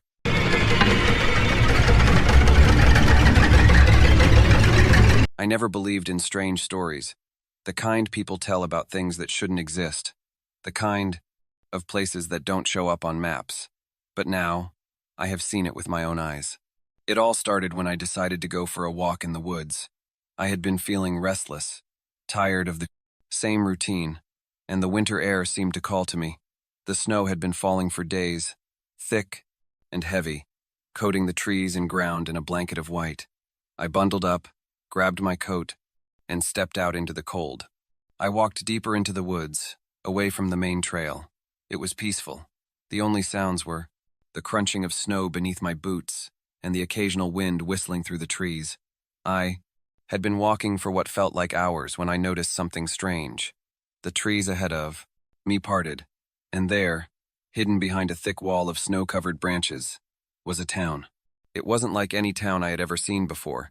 It wasn't on any map, and it looked old much, older than anything around here. The buildings were made of wood, covered in snow and ice, and there were no lights shining from the windows, no signs of life. It was like a ghost town, frozen in time. I stood there for a long moment, unsure of what to do. Part of me wanted to turn around and leave, but something about the place drew me in. It was quiet, almost too quiet. There was no movement, no sound. It felt like no one had lived there for years, but somehow, I knew it hadn't been abandoned. There was a strange energy in the air, like the town was waiting for something. Against my better judgment, I walked toward it, my footsteps leaving marks in the thick snow. As I got closer, I saw more details. The houses had faded, peeling paint, and the streets were empty, covered in a thin layer of snow. But what caught my attention most was the eerie silence. It felt like I had walked into another world, one that didn't quite belong. I kept walking, each step feeling heavier than the last. The town seemed to stretch on forever, and I couldn't shake the feeling that I was being watched. I looked around, but there was no one in sight, no one at all. Still, the hairs on the back of my neck stood up. I tried to call out, but my voice was swallowed by the stillness. There was something wrong about this place, something I couldn't explain. I thought about leaving, but every step I took seemed to pull me deeper into the town, like the buildings themselves were pushing me forward. I found myself at the center of the town, standing in front of a large, old building that looked like a town hall. Its doors were closed, but they were slightly ajar, as if inviting me in. A strange chill ran through me, but I couldn't stop myself from walking inside. The air inside was colder than outside, and the building smelled musty, like it hadn't been used in a long time. The walls were lined with old portraits of people I didn't recognize, their eyes staring at me from the frames. The floor was covered in a thick layer of dust, and the furniture was old and worn. Everything in the room seemed frozen in time. I walked farther into the building, drawn to a large staircase at the back. It led to a second floor, where the air felt even colder. My breath came out in little puffs as I climbed the stairs. And when I reached the top, I felt a sudden weight in the air, like I had entered that wasn't meant to be visited. The second floor was darker, and the walls were lined with old, faded wallpaper.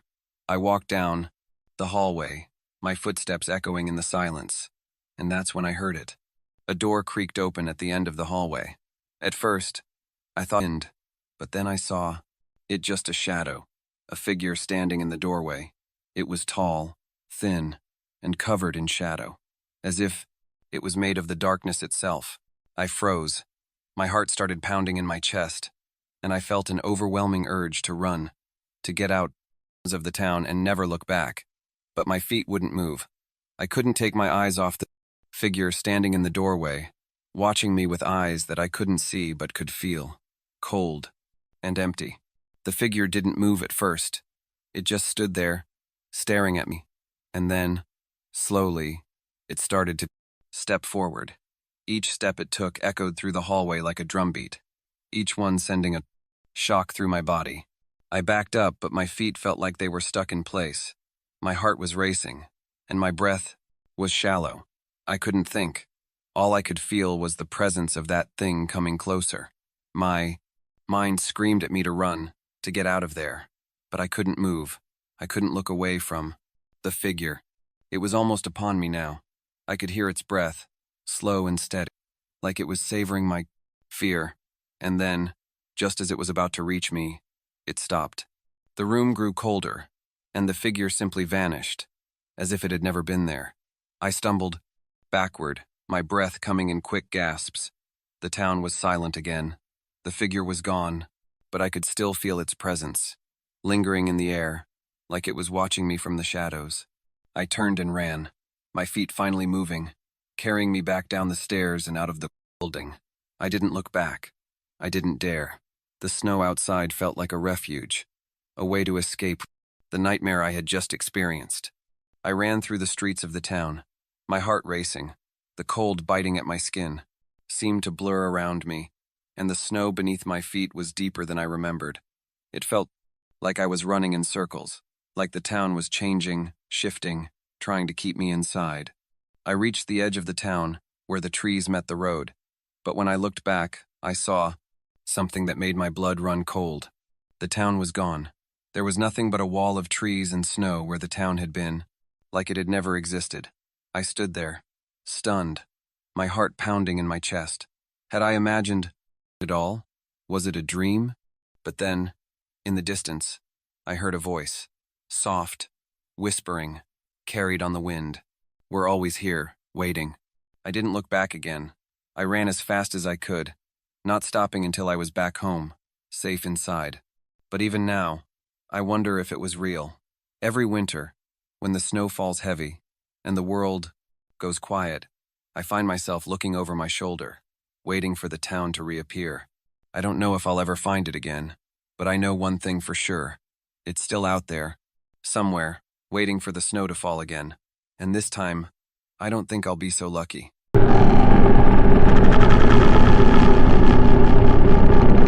It started on an ordinary day.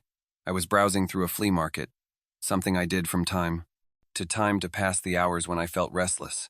It was cold outside, and the chill in the air matched the gray sky. The market wasn't very crowded, just a few people here and there, digging through boxes or huddled around stalls. Most of the things on the tables were old, dusty, and forgotten. Knickknacks, second-hand books, broken trinkets. Nothing seemed worth looking at. But then, I saw it. At the back of one of the tables, partially hidden under a pile of old dolls and cheap jewelry, was in a small snow globe. It caught my eye for some reason. Something of it stood out. It wasn't like the others. The glass was clear, sparkling, almost unnaturally bright, and the little scene inside was perfectly detailed: a small house, covered in snow, with tiny trees around it. Nothing special. It looked like any other snow globe you might find in a souvenir shop, but something about it felt off. I felt a shiver crawl down my spine when I picked it up. I could almost feel its coldness, even through the glass. The old man behind the stall noticed me staring at it and smiled. His teeth were yellowed, and his eyes were a little too wide, but I didn't think much of it at the time. "Ah, you found it, haven't you?" he said in a raspy voice. "That one's a special one, you." "No, very unique." I didn't respond right away, still feeling that strange pull towards it. "How much?" I asked, trying to ignore the unease growing in my stomach. He named a small price, and without thinking, I handed over the money. Something about the way he spoke, the way his gaze lingered on the globe, made me uncomfortable, but I didn't want to show it. I quickly wrapped the globe in a piece of cloth and tucked it into my bag, eager to leave the market. When I got home, I placed the snow globe on my desk, right next to my computer. I tried to focus on work, but I couldn't stop glancing at it. The little house in the globe seemed to shimmer in the light, and the tiny snowflakes inside swirled in perfect circles, like they were alive. It wasn't long before I noticed something strange. The scene inside the globe began to shift. At first, it was subtle. The house was no longer just a plaid house. There was a figure standing near the window, staring out into the snow. I couldn't make out the face, but the figure seemed too familiar. I stared at it for a long time, feeling a deep, uncomfortable sensation settle in my chest. The figure in the snow globe was wearing the same clothes I had on that dami jacket, my scarf, my boots. I reached for the globe, my fingers trembling, but the figure didn't move. It just stood there, staring. I tried to laugh it off, telling myself it was just my imagination, or some trick of the light.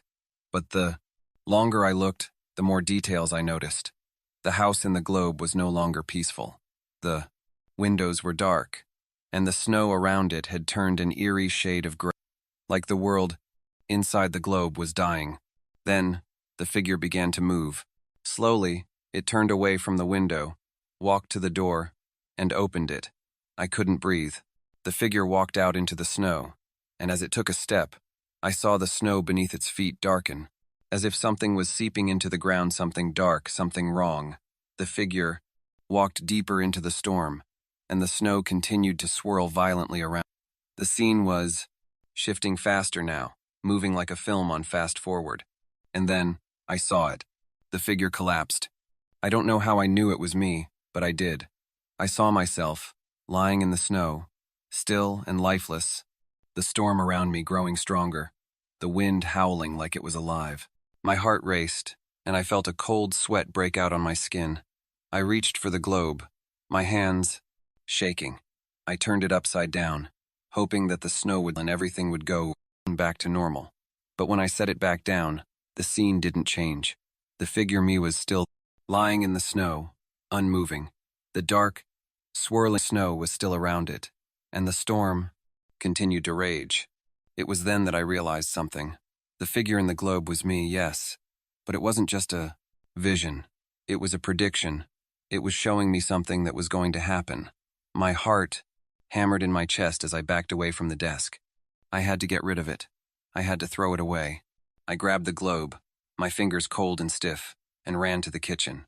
I stood there for a moment, staring at the snow globe in my hands. Part of me wanted to smash it, to break it into 1,000 pieces and forget I ever saw it. But another part of me couldn't help but wonder, was it really a prediction? Was I going to die out there, in the snow, just like in the globe? I couldn't think like that. I had to get rid of it. But just as I was about to throw it into the trash, I heard it. A sound, like a whisper, coming from the globe. I held it up to my ear, almost afraid to hear what it was saying. It was my name, soft but clear. I dropped the globe, startled, but the sound didn't stop. It repeated my name over and over, louder now, like someone was standing right behind me, calling me. I turned around, but there was no one there. Just the empty kitchen, the cold silence, and the snow globe on the floor. I couldn't stay in the house any longer. I grabbed my coat and rushed outside, the cold air biting at my skin. The snow was falling heavily now, and the wind howled in my ears. But I couldn't shake the feeling that something was following me, something just behind me, waiting. I ran for miles, trying to outrun the feeling that the snow globe had put in my mind. But the snow didn't stop. It seemed to grow heavier the further I went, until I could see anything around me. The snow was blinding, and the wind cut through me like a knife. And then, I saw it. A figure in the distance, standing in the storm. I couldn't see its face, but I knew it was me. I knew it without a doubt. The figure was walking toward me, moving through the snow with the same cold, deliberate steps as the one in the globe. My heart pounded in my chest, and I turned to run.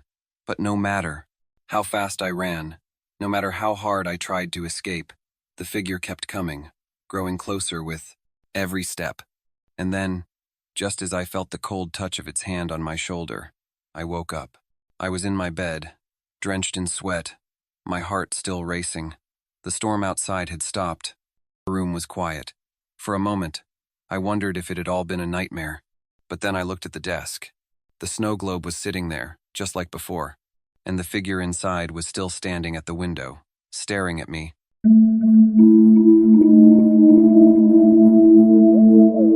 I never thought I would be the one to find a body.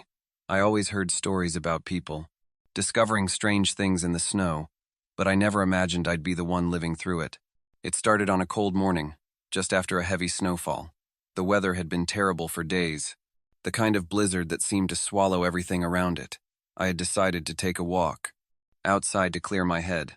I didn't have anywhere special to go, just wanted to stretch my legs. After being cooped up inside for so long, the snow was thick, wind howled, but I felt like I needed to get out, to breathe. I had walked a bit farther than usual, down a trail I didn't recognize. The world around me was quiet, just the crunch of snow beneath my boots and the occasional whisper of the wind. Breath came out in small clouds, and I felt the cold biting at my skin, but I didn't care. It felt peaceful in a way, like everything was frozen in time.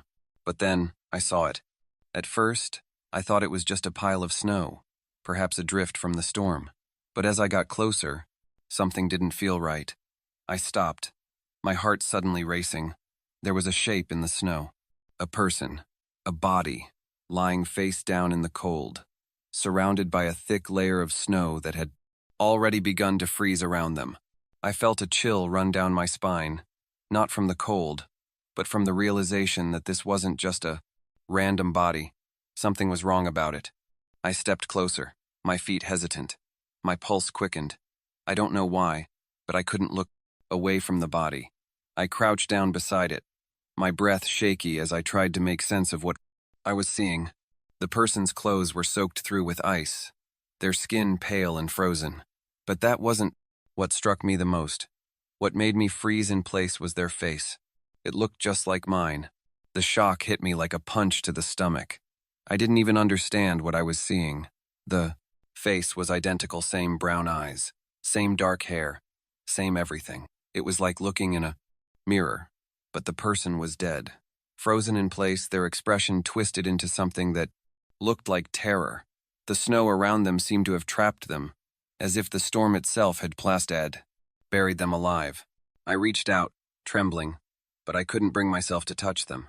I just stared at the face. The more I looked, the more it felt like I was looking at myself. It was like the body belonged to me, but I wasn't dead. I wasn't supposed to be lying in the snow. The thought made my stomach churn. For a moment, I didn't know what to do. I felt like I was losing my mind, like my world was shifting out of place. I turned around, half expecting to see myself standing behind me, but the world was empty, just the snow and the wind. I took a step back, my mind racing. How could this be? How could there be a dead body that looked exactly like me? I felt the air grow colder, like the temperature had dropped even further. It felt as if the snow was closing in on me, the storm around me pressing in, suffocating.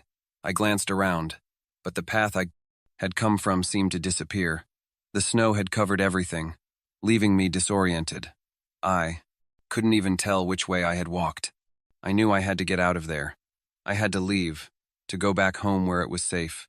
But when I turned to walk away, I heard a noise, a soft, almost inaudible whisper. It came from behind me, from the body. I froze, my body stiff with fear. The whisper was faint, but it felt like it was calling my name. My heart skipped a beat, and I slowly turned around. The body was no longer still. My heart raced, and I felt a cold sweat break out on my skin. I reached for the globe, my hands shaking. I turned it upside down, hoping that the snow would and everything would go back to normal. But when I set it back down, the scene didn't change. The figure me was still lying in the snow, unmoving. The dark, swirling snow was still around it, and the storm continued to rage. It was then that I realized something. The figure in the globe was me, yes, but it wasn't just a vision. It was a prediction. It was showing me something that was going to happen. My heart hammered in my chest as I backed away from the desk. I had to get rid of it. I had to throw it away. I grabbed the globe, my fingers cold and stiff, and ran to the kitchen. I stood there for a moment, staring at the snow globe in my hands. Part of me wanted to smash it, to break it into 1,000 pieces and forget I ever saw it. But another part of me couldn't help but wonder, was it really a prediction? Was I going to die out there, in the snow, just like in the globe? I couldn't think like that. I had to get rid of it. But just as I was about to throw it into the trash, I heard it. A sound, like a whisper, coming from the globe. I held it up to my ear, almost afraid to hear what it was saying. It was my name, soft but clear. I dropped the globe, startled, but the sound didn't stop. It repeated my name over and over, louder now, like someone was standing right behind me, calling me. I turned around, but there was no one there. Just the empty kitchen, the cold silence, and the snow globe on the floor. I couldn't stay in the house any longer. I grabbed my coat and rushed outside, the cold air biting at my skin. The snow was falling heavily now, and the wind howled in my ears. But I couldn't shake the feeling that something was following me, something just behind me, waiting. I ran for miles, trying to outrun the feeling that the snow globe had put in my mind. But the snow didn't stop. It seemed to grow heavier the further I went, until I see anything around me. The snow was blinding, and the wind cut through me like a knife. And then I saw it. A figure in the distance, standing in the storm. I couldn't see its face, but I knew it was me. I knew it without a doubt. The figure was walking toward me, moving through the snow with the same cold, deliberate steps as the one in the globe. My heart pounded in my chest, and I turned to run. But no matter how fast I ran, no matter how hard I tried to escape, the figure kept coming, growing closer with every step. And then, just as I felt the cold touch of its hand on my shoulder, I woke up. I was in my bed, drenched in sweat, my heart still racing. The storm outside had stopped. The room was quiet. For a moment, I wondered if it had all been a nightmare. But then I looked at the desk. The snow globe was sitting there, just like before, and the figure inside was still standing at the window, staring at me.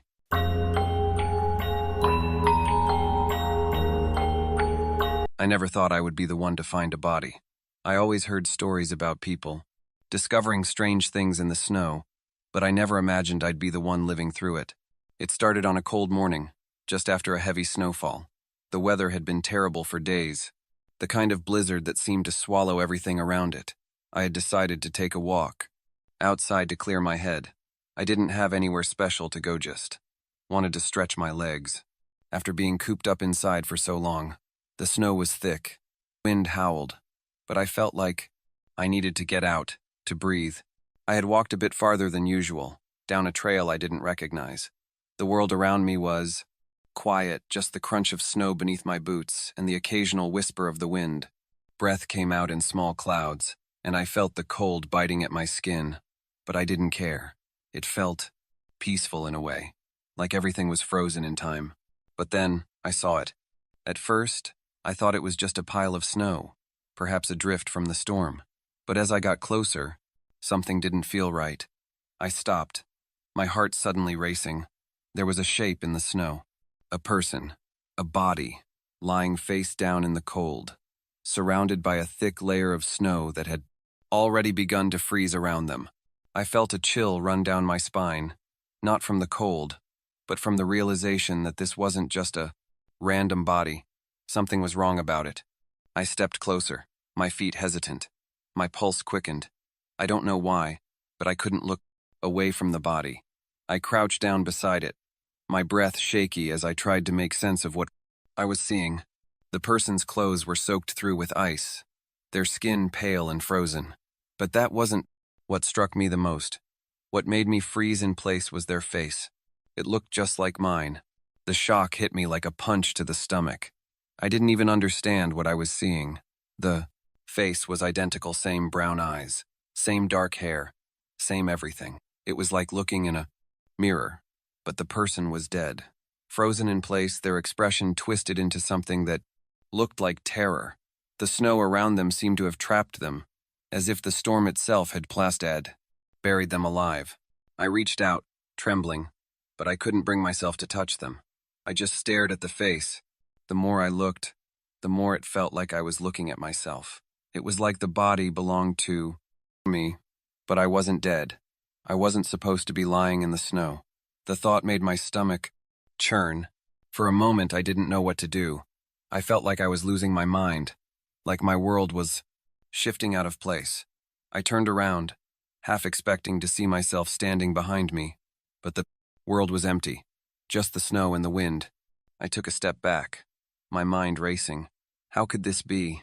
How could there be a dead body that looked exactly like me? I felt the air grow colder, like the temperature had dropped even further. It felt as if the snow was closing in on me, the storm around me pressing in, suffocating. I glanced around, but the path I had come from seemed to disappear. The snow had covered everything, leaving me disoriented. I couldn't even tell which way I had walked. I knew I had to get out of there. I had to leave, to go back home where it was safe. But when I turned to walk away, I heard a noise, a soft, almost inaudible whisper. It came from behind me, from the body. I froze, my body stiff with fear. The whisper was faint, but it felt like it was calling my name. My heart skipped a beat, and I slowly turned around. The body was no longer still. It had moved. The figure, or whatever it was now facing me. Its eyes were open, staring directly at me. But this time, the expression on its face wasn't the same. It wasn't frozen in terror anymore. It looked angry, violent, as if it were trying to get up, to reach out and grab me. I couldn't breathe. My legs felt like they were made of stone, rooted to the ground. I was too afraid to move, to scream, to run. Then, the body started to twitch, slowly at first, as if it were waking up. The limbs jerked. The hands moved, the fingers curling like it was trying to pull itself from the snow. I couldn't look away. My body refused to move, and my mind couldn't process what was happening. The figure didn't speak, but I heard my voice whisper in my mind. "It's your turn. Now." I couldn't understand. What did that mean? What was happening to me? My head was spinning. I had to leave. I had to escape. I took a step back, but before I could turn and run, the figure's hand shot out of the snow and grabbed my ankle. I screamed. The cold grip of its fingers burned through my clothes, icy and sharp, like it was plotted, pulling me into the snow with it. I tried to kick it off, but my feet were stuck in the snow, and the more I struggled, the tighter its grip became. I yanked free, my breath coming fast and panicked. I turned to run, my legs moving as fast as they could carry me, the cold wind stinging my face. But the whisper was still there, in the back, on my mind. "It's your turn." The snow seemed to close in on me, the storm growing fiercer, and I stumbled, falling hard into the snow. I tried to get up, but the snow was deeper now, almost as if it was swallowing me whole. I couldn't escape. I don't know how long I lay there, frozen in place, unable to move. The wind howled. The snow piled higher, and everything around me blurred. My body was cold, stiff, but the fear kept me wide awake. When I finally gathered the strength to move again, the body was gone. The snow where it had been was completely untouched, as if nothing had happened. The trail I had been following was gone too, buried under the thick layers of snow. I stood up shakily, looking around. Everything was quiet again. The storm had stopped, but I knew that whatever had happened, whatever I had seen, wasn't over. I wasn't the same. I felt different, like something had shifted inside me. Something had changed. I don't know how long I've been walking, but I feel like I am still lost. I can't find my way back. And sometimes, when I look in the mirror, I swear I see that frozen face staring back at me. It's just watching me, waiting, and I can't tell if it's me.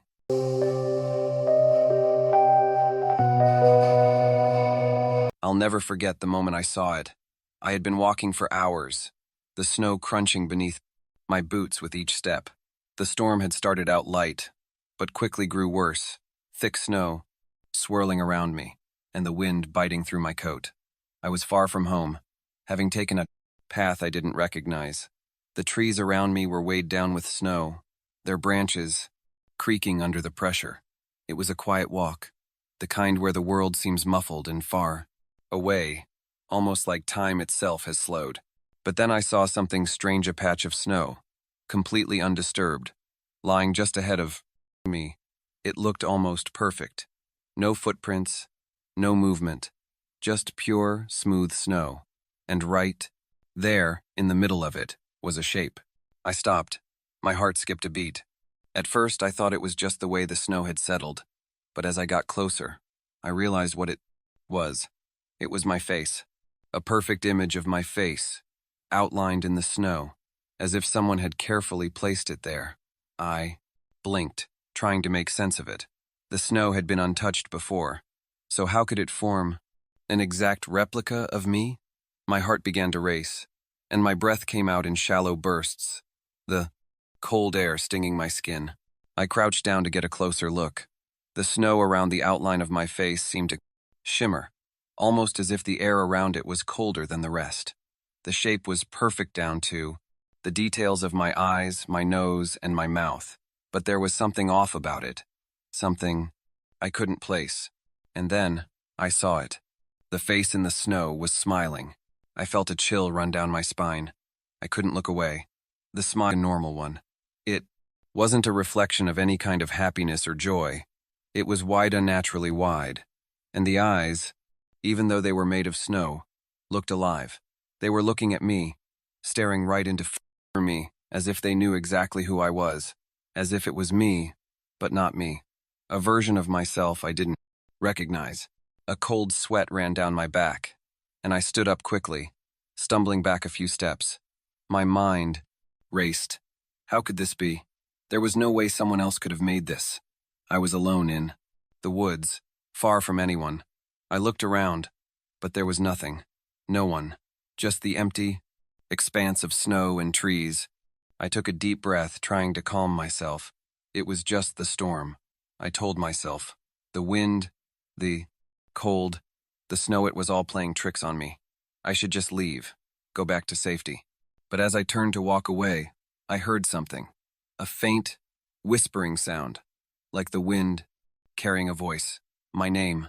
I stopped in my tracks. It wasn't loud, but it was clear. My name, soft, almost like it was being called from far away. I turned around, my heart pounding in my chest, but the face in the snow was still there, still, smiling. I had never used the key before, but in that moment, I knew it was meant for that door. My hand trembled as I approached it. The key slid easily into the lock, and when I turned it, the door creaked open with a loud groan, as if it had been unused for years. The air inside was cold and damp, and I could smell the musty scent of old wood and dust. Basement was darker than I remembered, and for a moment, I thought about turning back. But something pushed me forward. I stepped into the darkness, feeling the cold floor beneath my feet, and then flicked on the light switch. What I saw made my blood run cold. The basement was not what I had expected. There were no old boxes, no forgotten items. Instead, there was a large, empty room, but the walls were covered in strange symbols. Symbols I didn't recognize, drawn hastily in what looked like chalk, with jagged lines that seemed to crawl toward the center of the room. In the middle of the floor was a small pedestal, and on top of it sat a wooden box, old and worn. I stepped closer, my breath catching in my throat. The box seemed to be waiting for me. I don't know why, but I felt drawn to it. My hands trembled as I opened it, and inside, there was something I couldn't believe. Another key. It looked identical to the one I had found in the icicle, only it was surrounded by more of those strange symbols. It was as if the key had been waiting for me, waiting for the moment when I would find it. But how could that be? I had never seen this room before. I had never known about this box. Suddenly, I felt something cold at the back of my neck. A presence. A feeling that I wasn't alone. I turned around quickly, but there was no one there. The room was empty. Yet, the feeling remained. I could feel the air pressing in on me, heavy and thick. I needed to leave. I grabbed both keys from the box, my hands shaking, and backed away from the pedestal. As I turned to leave, I noticed something in the corner, old mirror, framed in black wood. I didn't want to look, but something made me. My heart stopped as I saw my reflection, but it wasn't me. It was a twisted version of myself, grinning widely, its eyes hollow and black. It was smiling at me, and it wasn't my smile. I turned and ran.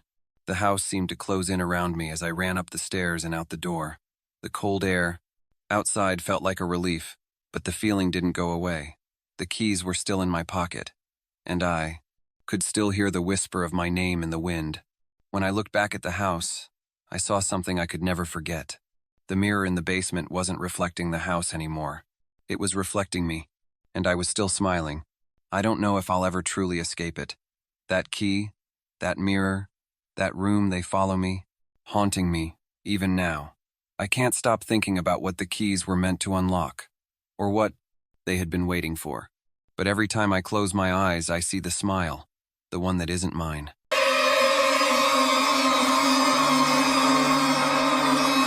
It was the strangest thing, and I still don't know if I'll ever understand it. The day started like any other winter morning, cold, gray, and silent.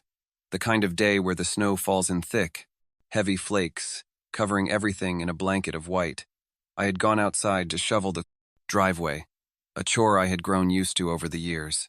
The air was biting, and my breath came out in visible puffs as I worked. As I moved toward the edge of the yard, where the snow was deeper than usual, something caught my eye. It was an icicle hanging from the eaves of the house, but this one was different. It wasn't just a regular icicle. It seemed off. It was longer than the others, twisting strangely, and it caught the light in a way that made it look almost like it was glowing. I stopped what I was doing, feeling an odd sense of curiosity pulling me toward it. The other icicles had melted over the past few days, but this one stayed frozen, as if it had never thawed. I didn't know why, but something about it unsettled me, like it was calling me. I reached up to touch it, but when my fingers brushed the ice, I froze. There was something stuck inside Ida's small object, barely visible at first.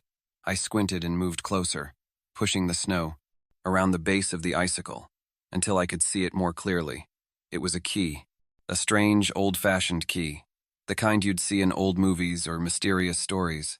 It was tarnished, with intricate designs on the handle, and it shimmered oddly under the ice, almost like it was beckoning me to take it. I don't know why I did it, but I grabbed the key. It came loose easily, and the ice around it cracked, breaking off in sharp, frozen pieces. I held it in my hand, feeling its coldness seeping into my skin.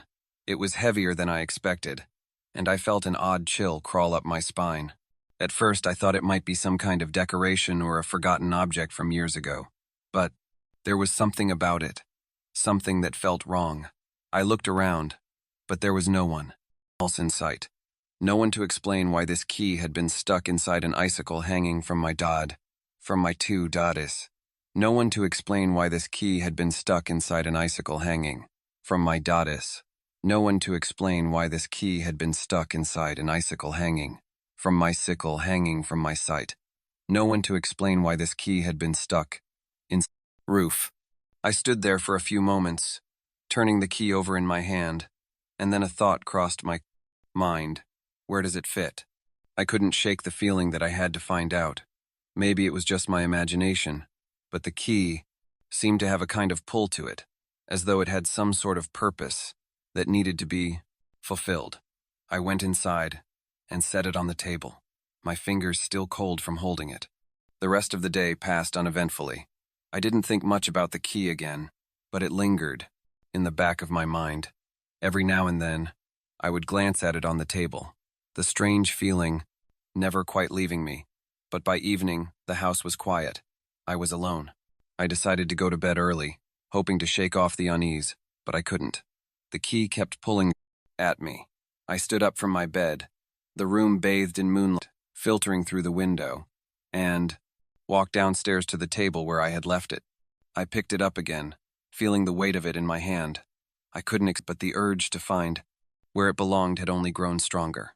I walked through the house, turning over every lock, every door, but nothing seemed to fit.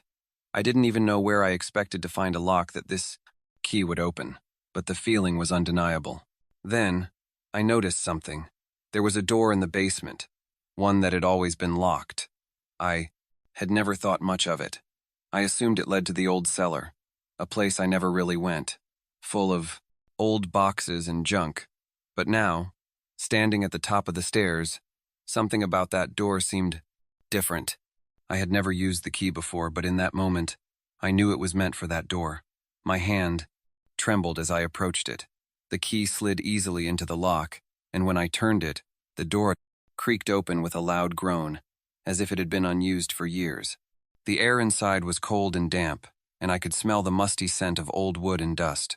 Basement was darker than I remembered, and for a moment, I thought about turning back. But something pushed me forward. I stepped into the darkness, feeling the cold floor beneath my feet, and then flicked on the light switch. What I saw made my blood run cold.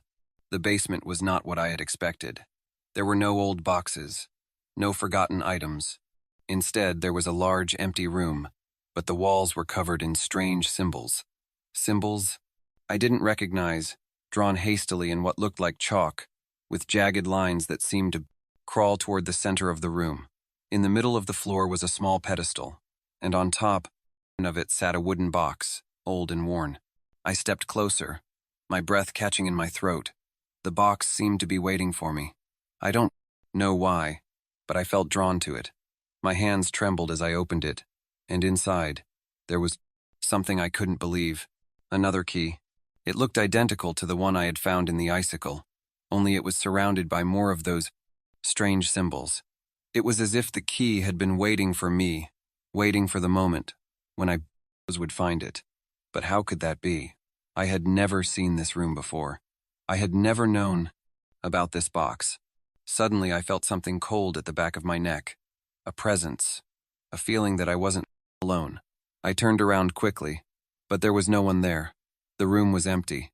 Yet, the feeling remained. I could feel the air pressing in on me, heavy and thick. I needed to leave.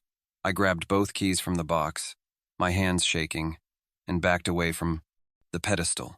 As I turned to leave, I noticed something in the corner old mirror, framed in black wood. I didn't want to look, but something made me. My heart stopped as I saw my reflection, but it wasn't me. It was a twisted version of myself, grinning widely, its eyes hollow and black. It was smiling at me, and it wasn't my smile. I turned and ran. The house seemed to close in around me as I ran up the stairs and out the door. The cold air outside felt like a relief, but the feeling didn't go away. The keys were still in my pocket, and I could still hear the whisper of my name in the wind. When I looked back at the house, I saw something I could never forget. The mirror in the basement wasn't reflecting the house anymore. It was reflecting me, and I was still smiling. I don't know if I'll ever truly escape it. That key, that mirror, that room, they follow me, haunting me, even now. I can't stop thinking about what the keys were meant to unlock, or what they had been waiting for. But every time I close my eyes, I see the smile, the one that isn't mine.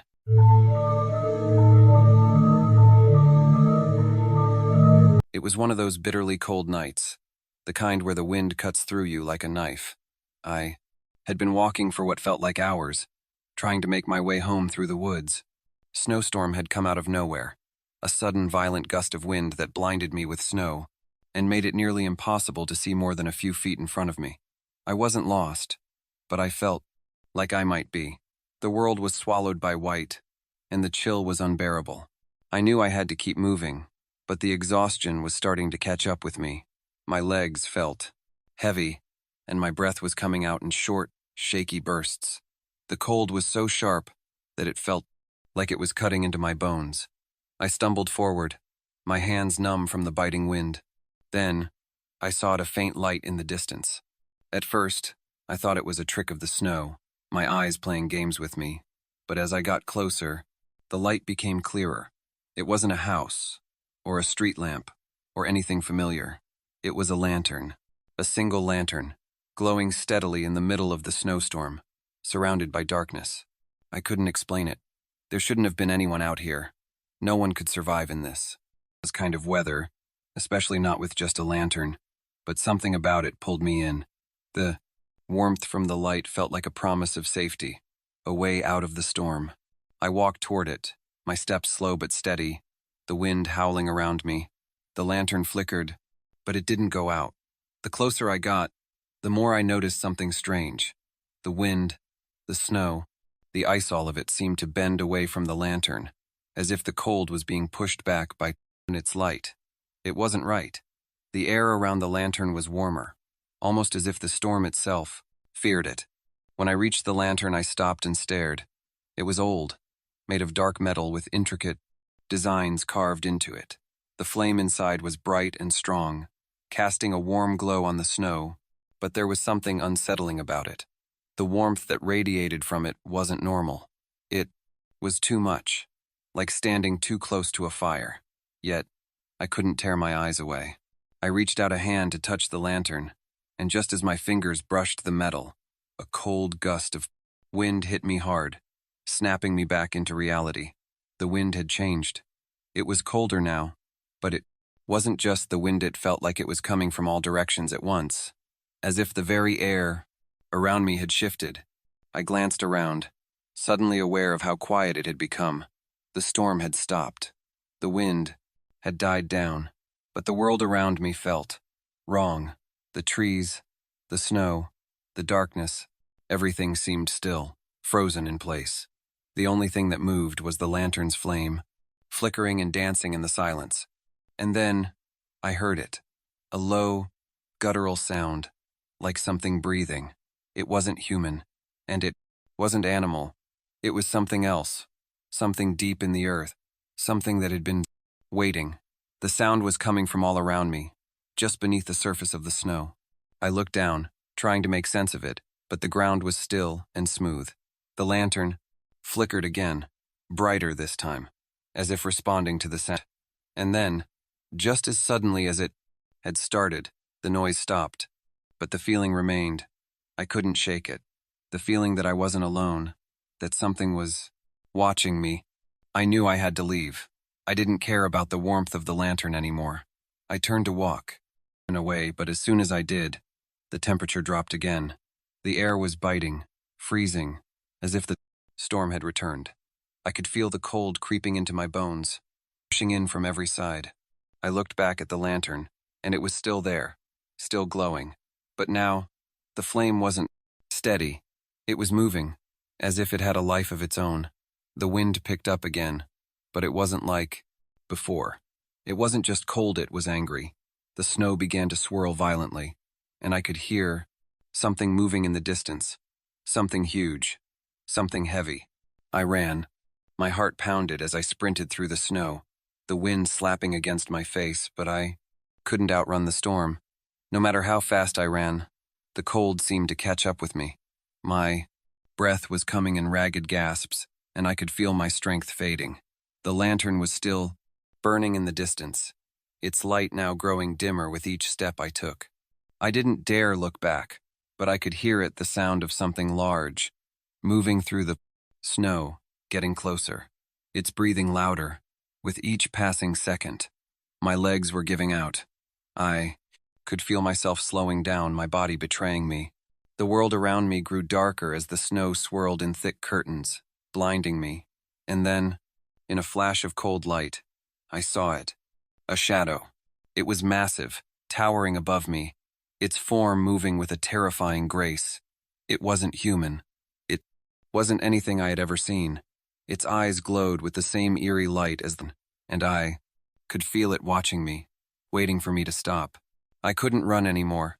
My legs buckled, and I collapsed into the snow, gasping for breath. The lantern's light flickered again, just ahead of me, too far to reach. The cold was unbearable now, the world around me darkening. But then, the shadow stopped. It was just out of reach, close enough for me to feel its presence, but far enough that I couldn't touch it. It stood still, like it was waiting for something. The air was heavy, suffocating. The wind howled again, and the shadow stepped forward. I reached out, but the lantern flickered one last time before it went out, leaving me in complete darkness. And then, the cold came rushing in. I don't know what happened after that. Everything went black, and I lost track of time. But when I woke up, I was back at home, safe and warm. Except for one thing. The lantern was still with me. It was sitting on my desk, the flame flickering gently, burning in the coldest winds. But now, the air around it was colder than it had ever been, and the shadows in the room seemed to shift. I don't know if I'll ever be able to escape it. The lantern is here, in my house, and I can hear the sound of the wind, even though the windows are closed. I can feel the cold creeping in, just beyond the walls. And sometimes, when I look into the flame, I swear I see something watching me from the shadows.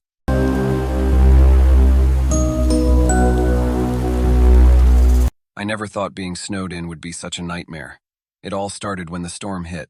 At first, it was just a heavy snowstorm, nothing unusual for winter in this part of the country. But as the hours passed, the snow piled up faster than I expected. The wind howled outside, shaking the windows of the small cabin I was staying in. I had hoped for a peaceful weekend away. Just me, the snow, and some time to think. But now, The storm seemed to have trapped me here, and things were starting to feel off. I tried to stay calm at first. The phone had no signal, and the road outside was completely covered in snow. There was nothing to do but wait for the storm to stop. But as the night wore on, I began to feel uneasy. The storm didn't just feel like a storm. It felt like something else, something heavier, something watching. The wind outside was louder now, the sound almost like whispers, like voices carried on the cold air. I told myself it was just the wind, but the longer I listened, the more it sounded like something else, someone else. I tried to ignore it and focus on the crackling fire in the hearth, but the whispers only grew stronger, almost as if they were trying to call me outside. The cabin was old, creaky, and full of odd noises. But this was different. I walked over to the window, pulling back the thick curtains just a little to peer outside. World was blanketed in white. The snow was falling harder, swirling around like it had a mind of its own. But there was something else out there, a shadow, moving just beyond the edge of the trees. I froze, my heart pounding in my chest. It was too dark to make out any details, but I could feel its presence. It was large, too large for an animal, and it wasn't moving like any creature I had ever seen. It was slow, deliberate, as if it knew I was watching. And then it stopped, completely still. I felt its eyes on me, and I quickly pulled the curtain shut. I backed away from the window, my body trembling. The fire crackled louder now, as if trying to comfort me. But I couldn't shake the feeling that I wasn't alone. The shadows seemed to stretch longer in the corners of the cabin, and every creak of the old wood felt like footsteps moving closer. I tried to lock the door, but the snow had piled up against it, making it impossible to open. Windows were sealed tight, and I had no way of leaving. I had to stay inside, but I could feel it. Now, something pacing just outside, waiting. I decided to call for help, even though I knew there was no signal. I grabbed my phone, hoping for some kind of miracle, but the screen remained blank. My fingers trembled as I tried again, but it was useless. The storm had cut me off from the outside world. Suddenly, a loud bang echoed through the cabin, followed by a sharp scraping sound against the door. It was as if something had slammed into it, hard. I stood frozen, my breath caught in my throat. The scraping continued, getting louder and closer, moving around the cabin, as if whatever it was circling me. I slowly backed away from the door, my mind racing. I couldn't see anything, but I could feel the air growing colder than it had been before. The temperature in the room seemed to drop, and I could see my breath forming in the icy air.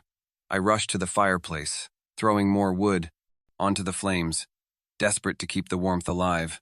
The scraping stopped, but the silence that followed was just as terrifying.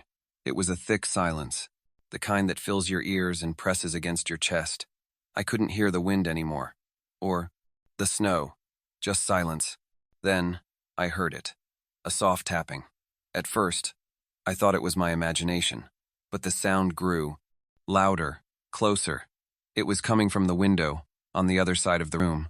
The tapping was slow, deliberate, like someone was tapping their fingers on the glass. I slowly turned towards the blonde window.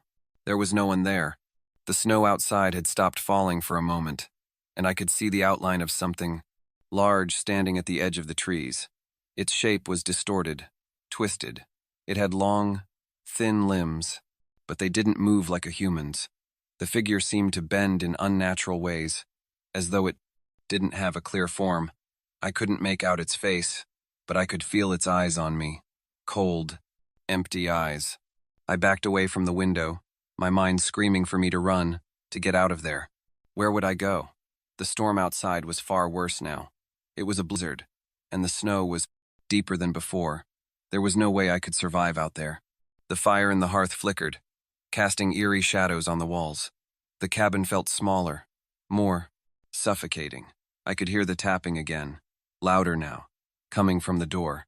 It was no longer a tap. It was a pounding, heavy, and rhythmic, as if something was trying to break in. I grabbed a chair and shoved it in front of the door, hoping it would hold. But deep down, I knew it wouldn't. I turned to the other side of the room, my eyes falling on the shadows that seemed to stretch and move on their own. My breath came in quick, shallow gasps, as the darkness seemed to deepen, swallowing the light. And then, from the corner of my eye, I saw it. A figure standing in the shadows, just beyond the firelight. It wasn't human.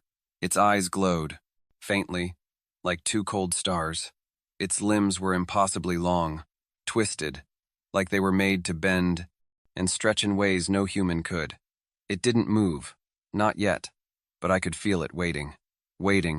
For me, I ran to the back door, but the snow had piled so high against it that I couldn't open it. I screamed, pounding on the door with all my strength, but it wouldn't budge. I could feel the thing in the shadows coming closer, the air growing colder, its presence pressing in on me. And then I heard it, a whisper, just behind me. "I've been waiting for you."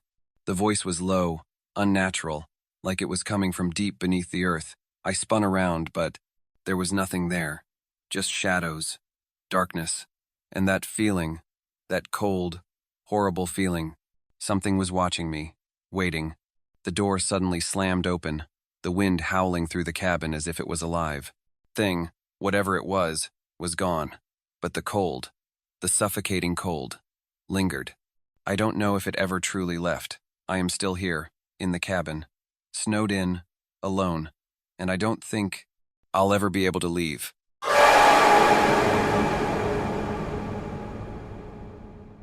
The forest looked beautiful at first. The trees were covered in thick snow, their branches heavy. With the cold, everything was so still, so silent. It was peaceful, almost magical. I had wandered into the woods to escape the noise of the city, to find some peace in the stillness of the winter. I wasn't worried about being alone. I thought I was safe. The world I'd seemed far away. The cold air felt fresh against my skin. But as I walked deeper into the forest, something changed. The silence grew heavier, thicker. The trees seemed to close in around me, their bare branches reaching out like hands, almost as if they were trying to touch me. The snow crunched under my boots with each step, but the sound seemed louder, somehow more hollow. It felt like the noise was echoing in the emptiness, a noise that didn't belong. I tried to ignore it. Maybe it was just my imagination. Maybe I was tired from the long walk. But then I heard it soft, faint at first, like a crunch in the snow. At first, I thought it was just an end-catted animal, maybe a deer or a rabbit. But the sound was too regular, too deliberate. I stopped and listened. My breath clouded in the cold air as I strained to hear. There it was again, the same crunch, and then it stopped. I looked around, but all I saw were trees, snow, or had been before. I shook my head, telling myself it was just the wind, maybe the snow settling. But deep down, I knew it wasn't. Something was wrong. I kept walking, my steps quicker now, my eyes darting around nervously. The sound started again. This time, it was closer. The crunching was no longer distant. It was right behind me. I turned around, my heart pounding in my chest. The path was empty. There was nothing there, nothing that I could see. I tried to stay calm, but my hands were trembling. I started walking faster, hoping that whatever was behind me would go away, that it was just my mind playing tricks on me. But the sound kept following, closer now. With each step I took, it was no longer the sound of crunching snow.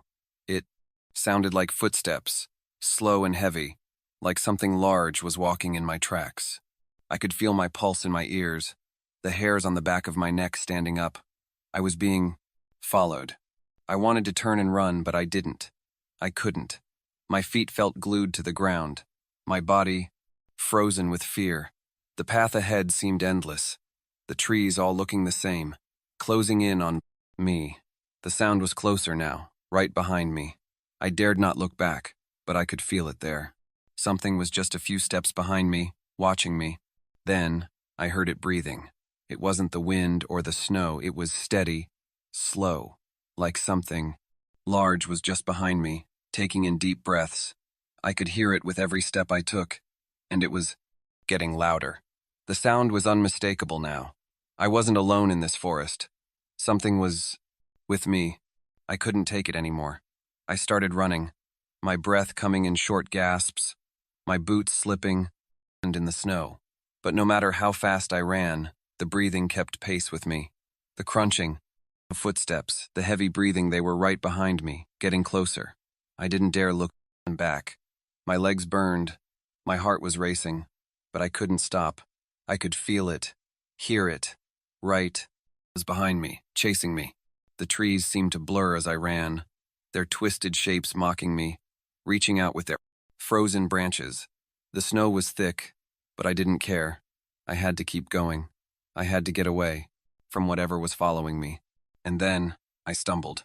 I fell hard into the snow, my hands scraping against the cold earth, my breath caught in my throat as I lay there, unable to move. I could hear it now right behind me. The breathing was close, too close.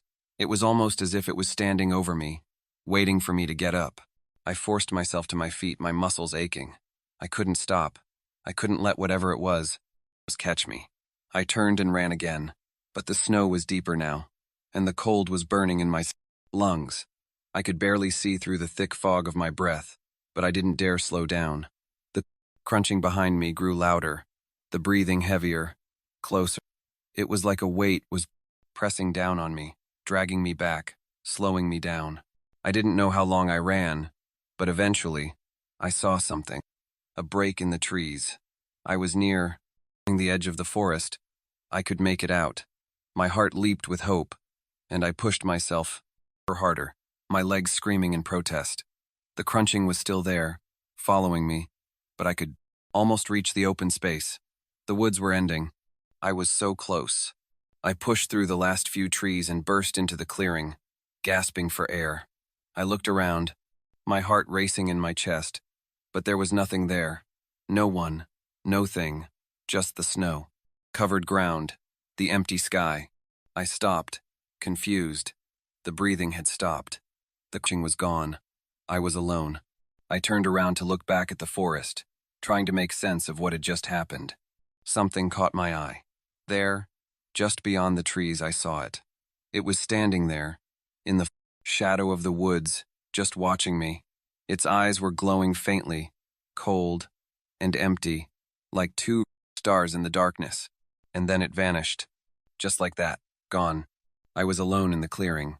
The forest was silent again, as if nothing had happened. But I knew what I saw.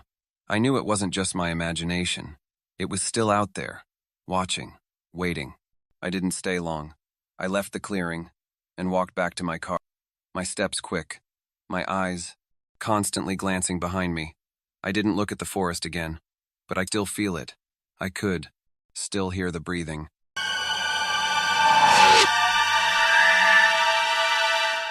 The storm came out of nowhere. 1 minute, the sky was clear, and the next, snow was falling in thick, heavy sheets. It was the kind of snow that blankets everything, turning the world into a quiet, frozen wilderness. I was out in the woods, trying to find my way back to the cabin I was staying in when I got lost. The snow was coming down so hard I couldn't see more than a few feet in front of me.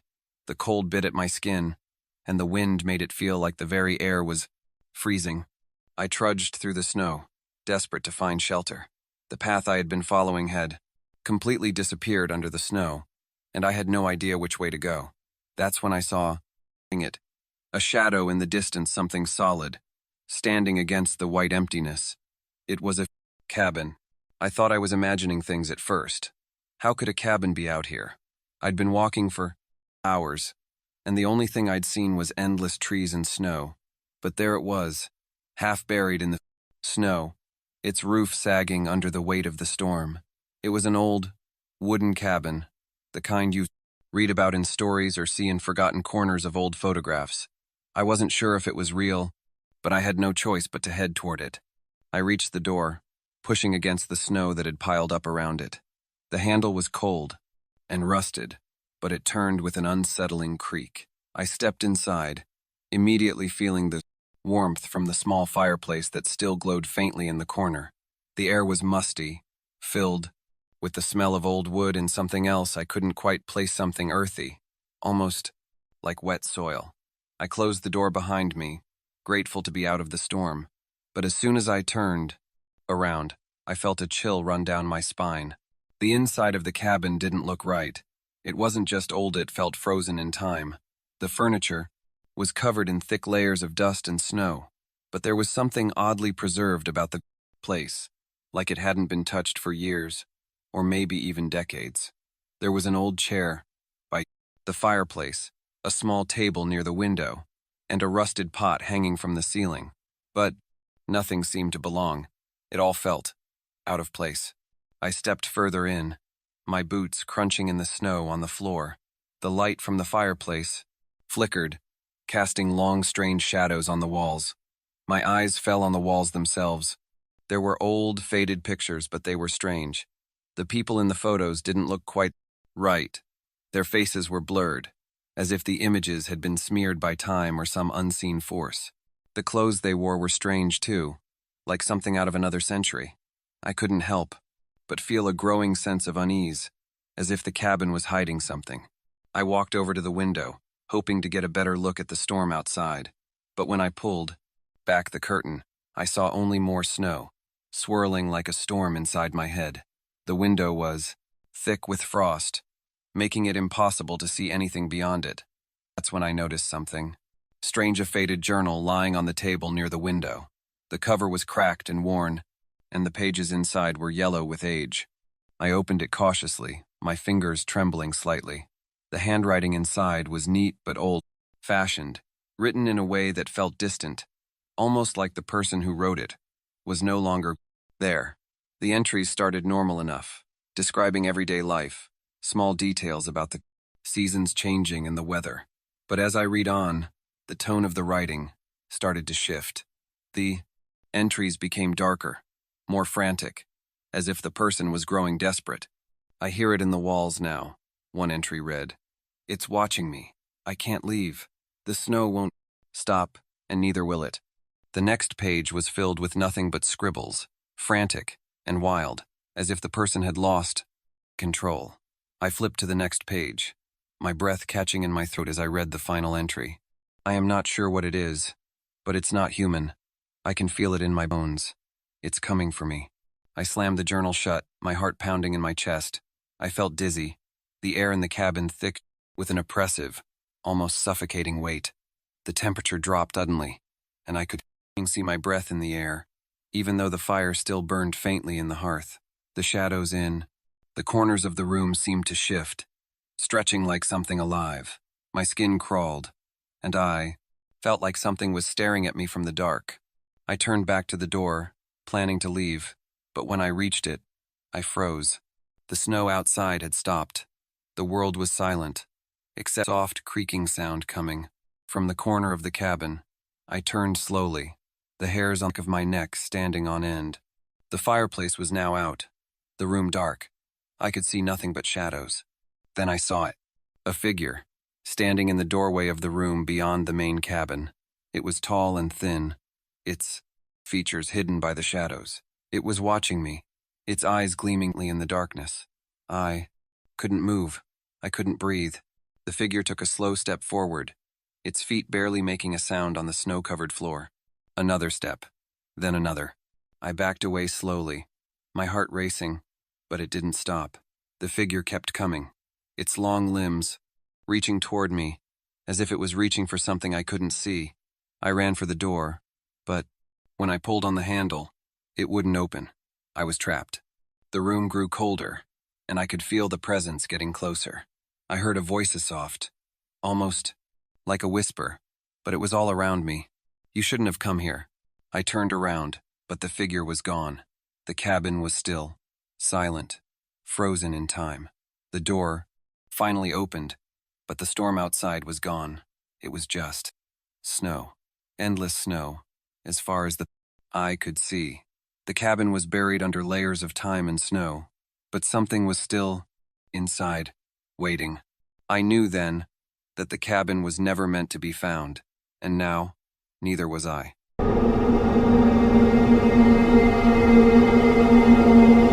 The snow had been falling for hours, and the world around me was covered in a thick white blanket. I had been walking for what felt like an eternity, my boots crunching in the snow, the cold biting at my skin. I thought I was alone in this vast, empty forest, the only sounds being the wind and the soft fall of snowflakes. But then I heard it. A soft, distant sound that made my blood run cold. Crying. It was faint at first, barely more than a whisper on the wind. But it was there, unmistakable. A voice full of sadness and pain, calling out into the snow. I stopped in my tracks, my heart skipping a beat. I looked around, but there was nothing. The trees were still, their branches heavy with snow, and the path ahead was empty. But the crying continued, growing louder, more desperate. It sounded like a woman, maybe a child, sobbing in the distance. I stood there for a moment, frozen in place. My breath came out in quick, shallow bursts, the cold air stinging my lungs. I glanced over my shoulder, but the forest was still. There was no one in there. But the crying was real. I could hear it. I could feel it. It was coming from somewhere nearby, and yet I couldn't see anyone. Against my better judgment, I started walking toward the sound.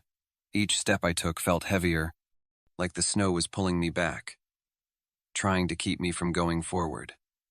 The crying grew, louder as I moved deeper into the forest, the sound echoing off the trees, surrounding me.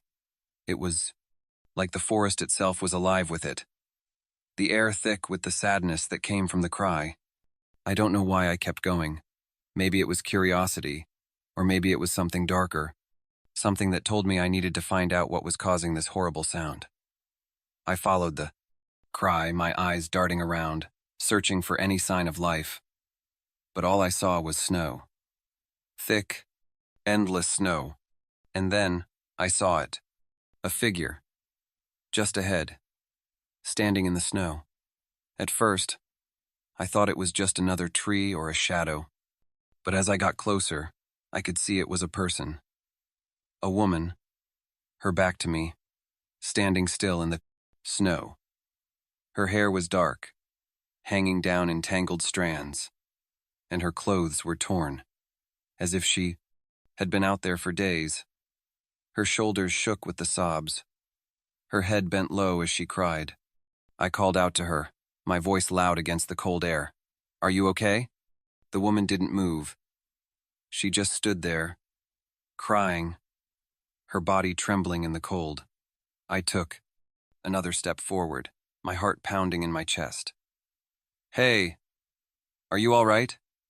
I shouted again, but still, no response. She didn't even look up. I was close now, so close that I could almost feel her cold breath on the wind. My feet moved without thinking, carrying me closer to her, and I reached out a hand. That's when the crying stopped. The silence that followed was deafening. I froze, my hand still stretched, my body tense with fear. I waited for the woman to speak, to turn around, but there was nothing. Only the wind, the snow, and the oppressive stillness of the forest. I took a step back, unsure of what to do next. My mind raced, but my body felt like it was made of stone. Then, without warning, the woman's head snapped up. Her face was pale, her eyes wide and empty, black as the void. There was no warmth in her expression, no life, just darkness. I stumbled back, my breath catching in my throat, my heart hammering against my ribs. I wanted to run, but my legs wouldn't move. I couldn't tear my eyes away from her. The forest around me seemed to disappear, and all I see was her face, twisted in sorrow and pain. "You shouldn't have come," she whispered, her voice hollow and cold. the words slipping through the air like ice. I opened my mouth to speak, but no sound came out. My throat was dry, my mouth frozen with fear. The woman took a step toward me, her movements slow, deliberate, as if she was gliding over the snow.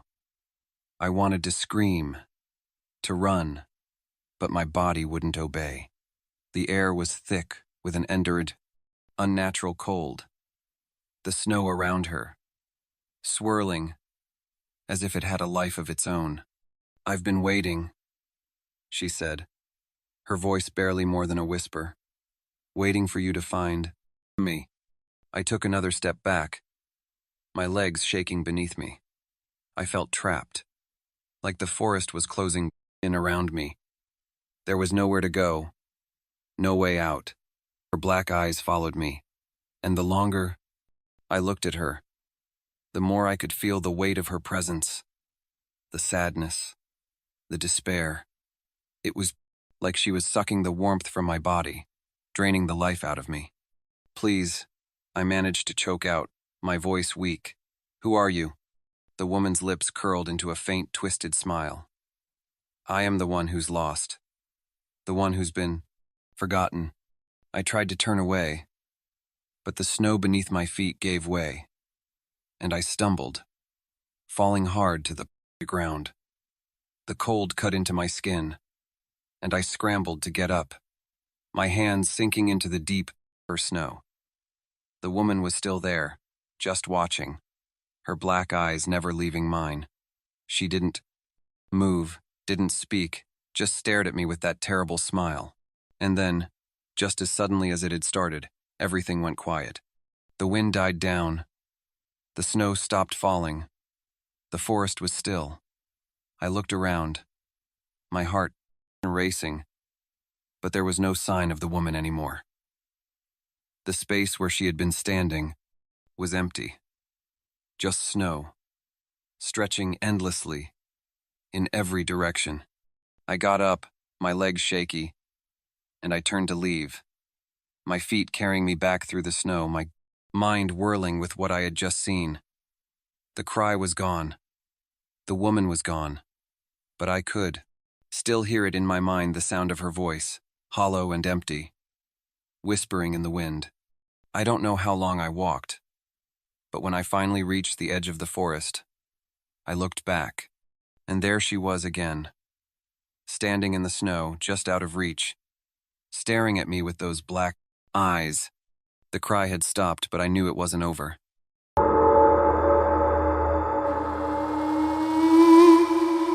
It started as a normal winter day, or so I thought. The kind of day where the snowflakes fall. Gently, the world outside turns into a quiet, frozen dream. I had been walking for hours, deep in the woods, trying to clear my head. I wasn't lost, but the storm was getting worse. The wind howled around me, pushing the snow in every direction, making it harder to see. My boots crunched through the thick blanket of snow as I moved forward, hoping to find some kind of shelter soon. That's when I saw it. A piece of paper stuck to a tree. I almost missed it, but something about the way it fluttered in, the wind caught my eye. It was a flyer, the kind you'd see on a bulletin board. But this one looked out of place, like it had been there for a long time. I stepped closer, curious. My breath came out in white clouds, and I pulled my jacket tighter around me, trying to stay warm. The flyer was faded, but the words were still readable. They were bold, in big letters. Missing. At first, I thought it was just some random person who had disappeared. But then I saw the photo. It was me. The picture was from a few years ago, but it was unmistakable. It was my face, my eyes, clothes. The flyer said my name underneath the picture, along with a description of me. I stared at it, frozen, my heart pounding in my chest. This was impossible. How could I be missing? I was right here, standing in the snow, holding the flyer with my own face on it. I glanced around quickly, suddenly feeling like I was no longer alone. The snow was falling, harder now, swirling in the wind like a thick fog, but I could swear I heard something moving behind me. I turned, but there was nothing, just the endless white of the snowstorm. I took a step back from the tree, my fingers trembling as I held the flyer. The words on it seemed to blur together as the wind picked up. Missing. I stared at the word, a chill running down my spine. It felt wrong. How could this be here? How could this be about me? I wasn't missing. I was right here. I shoved the flyer into my coat pocket, hoping it was some kind of mistake. Maybe a prank. Maybe it was some strange coincidence. But the feeling in my gut told me something was wrong. Very wrong. I continued walking, my mind racing with thoughts of how this could have happened. Maybe it was just a mix-up, but it didn't make sense. The longer I walked, the more I felt like the snow was closing in on me, like it was trapping me, pushing me further into the woods. The trees seemed to loom over me, their branches twisting in unnatural shapes, creaking in the wind. I pushed through the snow, trying to stay focused. I needed to get out of here, back to my cabin, back to safety. But the storm was getting worse. The path ahead was nearly invisible now, just a blur of white. I kept walking, my feet numb in my boots, my breath coming out in ragged gasps. Then, I heard it. A voice. It was soft, distant, but it was there. At first, I thought it was the wind, but then it came again, clearer this time. A voice calling my name. Hey, are you lost? I froze, my heart leaping into my throat. The voice sounded so real, but when I turned around, there was no one there. I looked into the swirling snow, expecting to see someone, but the forest was empty. Just snow, trees, and the wind. I took a deep breath and tried to shake off the feeling of dread that was settling over me. Maybe it was just my mind playing tricks, but as I started to walk again, I heard it once more. The voice, clearer this time, coming from somewhere in the woods. Hey, you shouldn't be here. I stopped dead in my tracks, my heart pounding in my chest. I turned in every direction, but I still saw no one. There was only the storm, the snow, trees.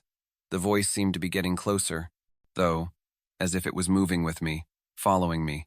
I stumbled back, my eyes wide, and that's when I saw it. A shadow, standing just beyond the edge of the trees. It was tall, impossibly tall, and the shape of it seemed to bend and twist unnaturally in the storm. I couldn't see its face, but I could feel its presence, like it was staring directly at me. I wanted to scream, but no sound came out.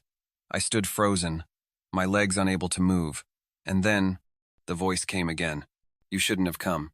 I turned and ran, my heart racing, my feet slipping in the snow as I tried to escape. The wind was fierce now, cutting at my face, and the snow swirled around me, making it impossible to see. But I kept running, desperate to get away from whatever was out there in the storm. But the voice followed me. It was close now, just behind me, almost like it was whispering in my ear. You shouldn't have come back, it said. You are not supposed to be here. I stumbled through the snow, barely able to keep my balance, but I couldn't stop. I had to get away. I had to find shelter. But when I finally looked up, I saw something that stopped me in my tracks. There, in the distance, was the cabin. The same cabin I had been staying in. The one I had left 4 hours ago to walk through the woods. But something was wrong. The cabin was different now. It was darker, older, as if it had been abandoned for years. The door was slightly open, and there was a cold, dark emptiness about it. I stumbled toward it, my feet numb and heavy. I reached the door and pushed it open, stepping inside. The air was thick, stale, and cold. The furniture was covered in dust, and the floor creaked beneath my feet. But then I saw something that made my blood run cold. On the wall, near the window, was another flyer. The same one I had found in the woods. The same missing flyer, with my face on it. But this time, it wasn't just one flyer. There were dozens, pinned to the wall, all with my picture on them. I reached out, my hands trembling, and pulled one of the flyers off the wall. It was the same flyer, from the tree, the same words, the same photo. But this time, something was different. The date was newer. The flyer said I had been missing for months. Months. How could that be? How could I be standing here, looking at this flyer, when I had never disappeared.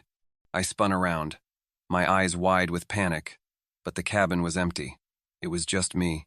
The storm outside was still raging, but I could feel it, the presence, the voice, the thing that had been following me. It was here. And then, from the corner of the room, I saw it. The shadow. The same shape I had seen in the woods. It was standing in the doorway, its face hidden in the darkness. And then I heard the voice again, but this time, it was not a whisper. Was loud, echoing through the cabin. "You shouldn't have come back," it said. And as I turned to run, the door slammed shut behind me, trapping me in the cold, dark silence. I don't know how long I've been here, but I can still hear the voice. It's with me. And I know now that the flyer wasn't a mistake. I am not supposed to be here.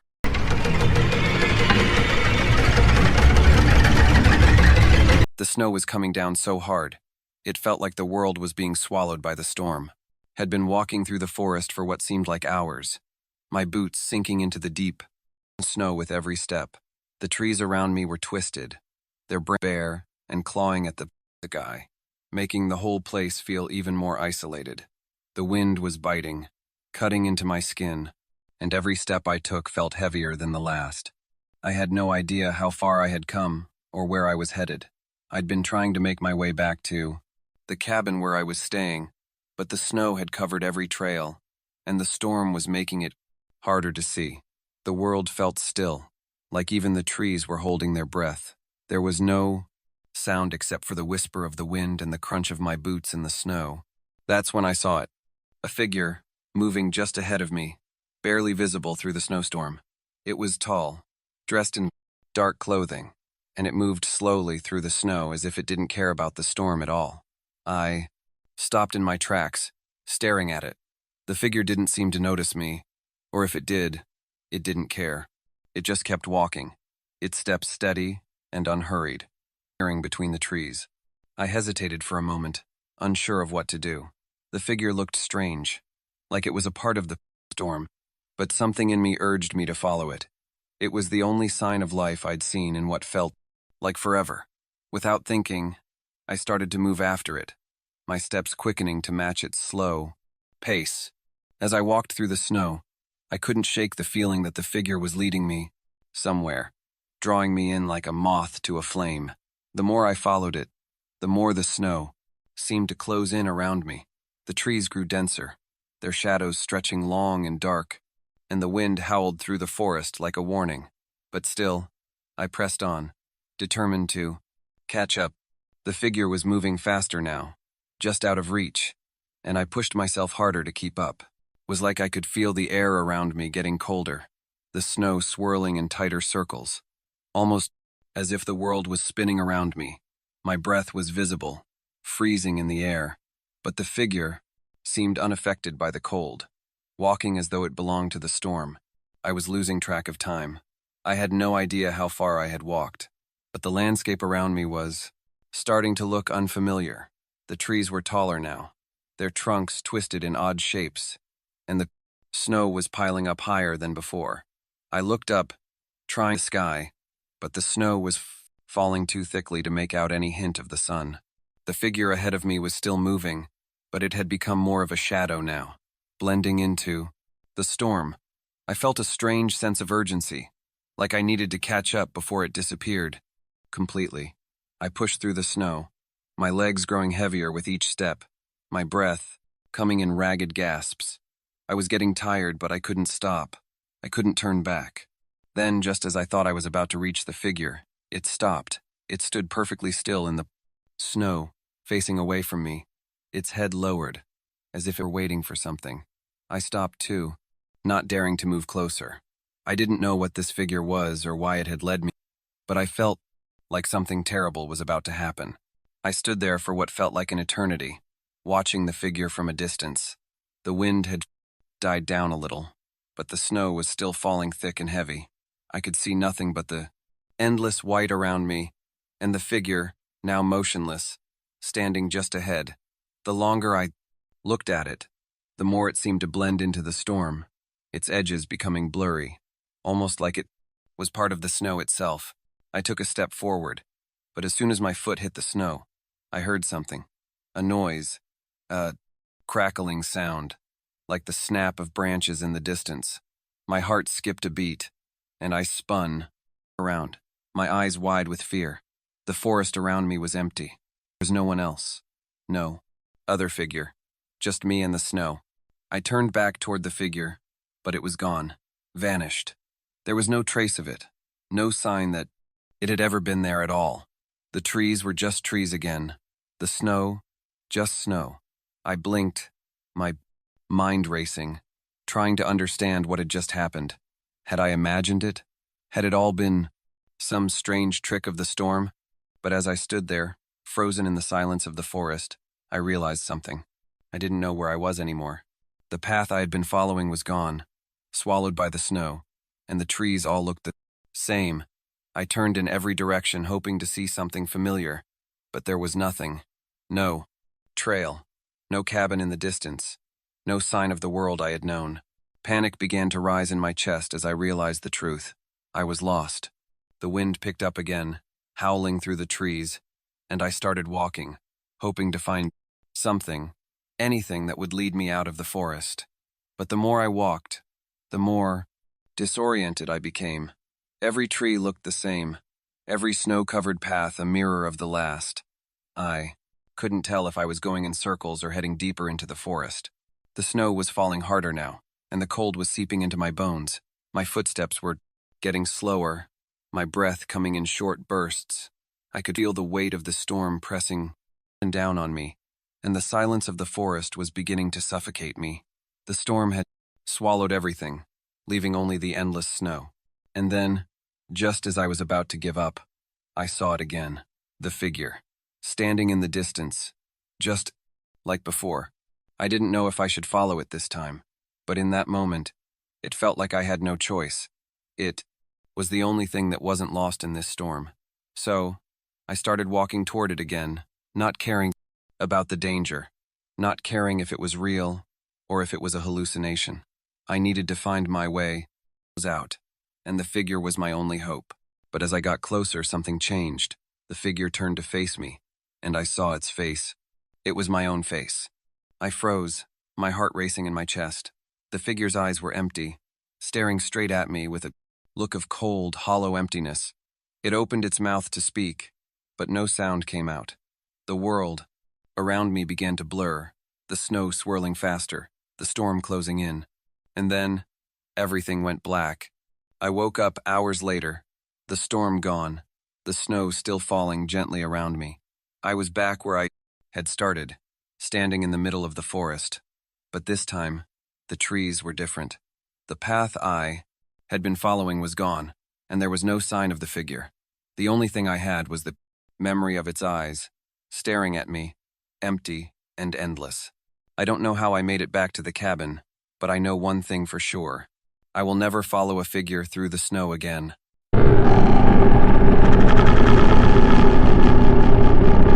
The storm started around midnight. I had just finished closing the curtains. The wind howling outside when I heard it soft at first, like the tapping of frozen fingers on glass. I walked to the window, expecting to see snowflakes swirling in the wind, but what I saw made my blood freeze. At first, I thought I was imagining it. Snowflakes fell in a thick, heavy blanket, but there was something more hidden in the storm. I saw eyes, two dark, glistening orbs staring right at me. They weren't human. They were too big, too round, and they glowed faintly in the darkness, like lac-stained. They were alive, waiting. I couldn't look away. My breath caught in my throat, and I felt my heart race. The wind howled, louder, but the eyes remained fixed, unmoving, as though they were waiting for me to make the first move. My mind raced. Was it an animal? A trick of the light? But no, it was something far worse. I backed away from the window slowly, my feet stumbling over the carpet. I didn't want to blink, didn't want to lose sight of those eyes. But I couldn't keep watching forever, so I shut my eyes tight. When I opened them again, the eyes were still there, right where I had seen them last. I felt the panic rise in my chest, a cold, clawing feeling. I grabbed my phone, but there was no signal. Of course, I tried calling for help, but the storm had cut off the power hours ago, and there was no way to reach anyone. I was alone, completely alone, with those eyes watching me. I moved away from the window, pulling the curtains tight. I tried to keep calm, but my breath was shallow, and my hands shook as I fumbled for my coat. The room felt colder now, the chill settling in my bones. I turned the lights on, hoping it would help, but the soft, flickering glow only seemed to make the shadows deeper. The snowstorm raged outside, the wind pushing the snow against the house in a constant, terrifying rhythm.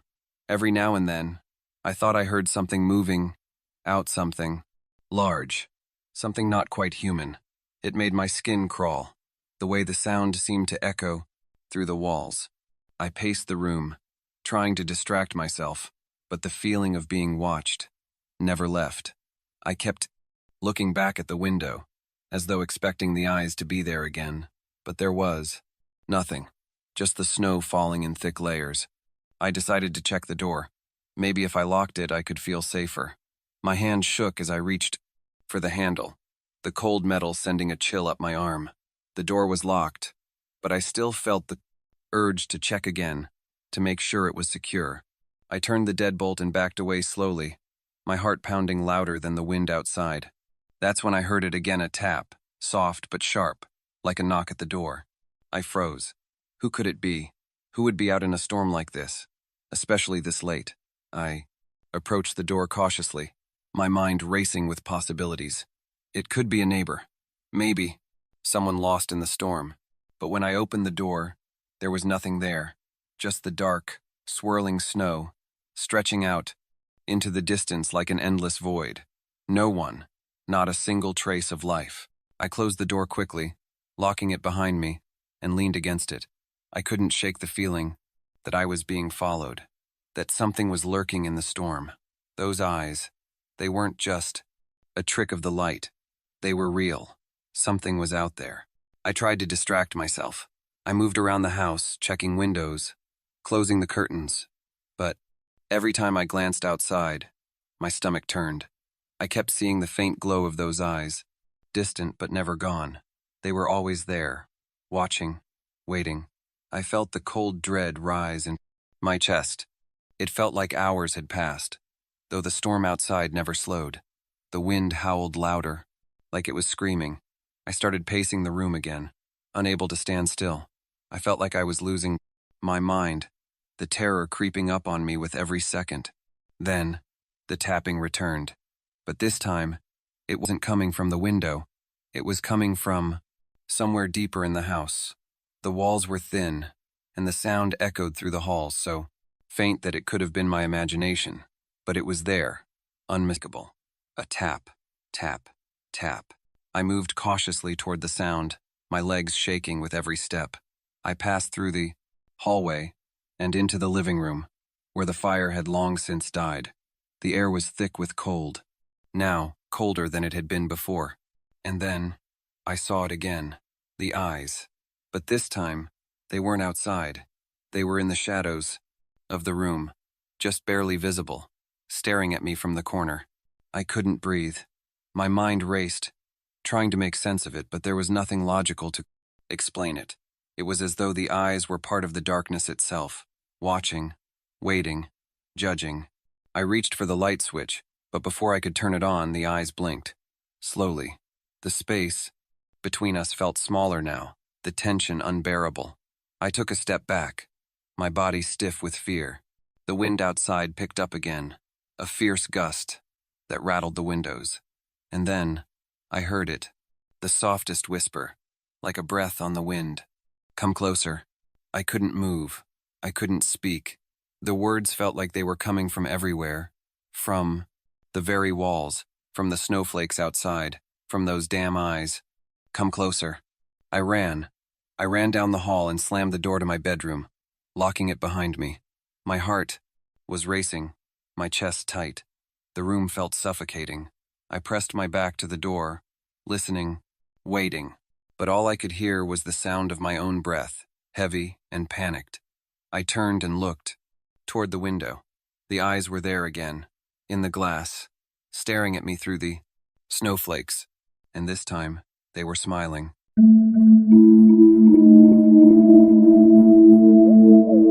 I woke up feeling cold, much colder than usual.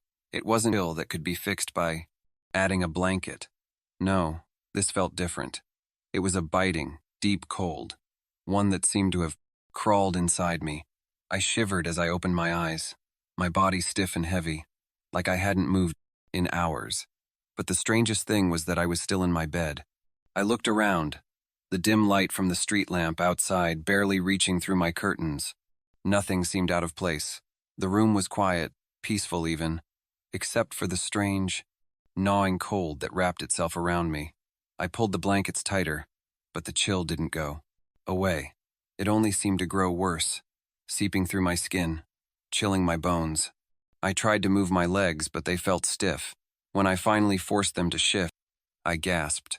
The skin on my feet and legs was pale, almost white. I touched my toes, and the sensation was wrong. It was as if I was touching ice. My heart skipped a beat. Frostbite. I knew instantly what it was. But how? How could I have frostbite? I hadn't been outside in hours. I hadn't even left my bed. I felt my breath catch in my throat. Something was wrong. Terribly wrong. I checked the window, half expecting to see a snowstorm raging outside, but there was nothing. The night was calm, still, with only the faintest whisper of wind. I should have been warm in my bed. There should have been no reason for this. I moved my hands down to my legs, touching them carefully. The skin on my calves was cold, so cold it hurt. I looked at my hands, and I noticed that my fingers were turning pale too, almost bluish. My stomach twisted. I couldn't understand it. I hadn't gone outside. I hadn't even opened the window.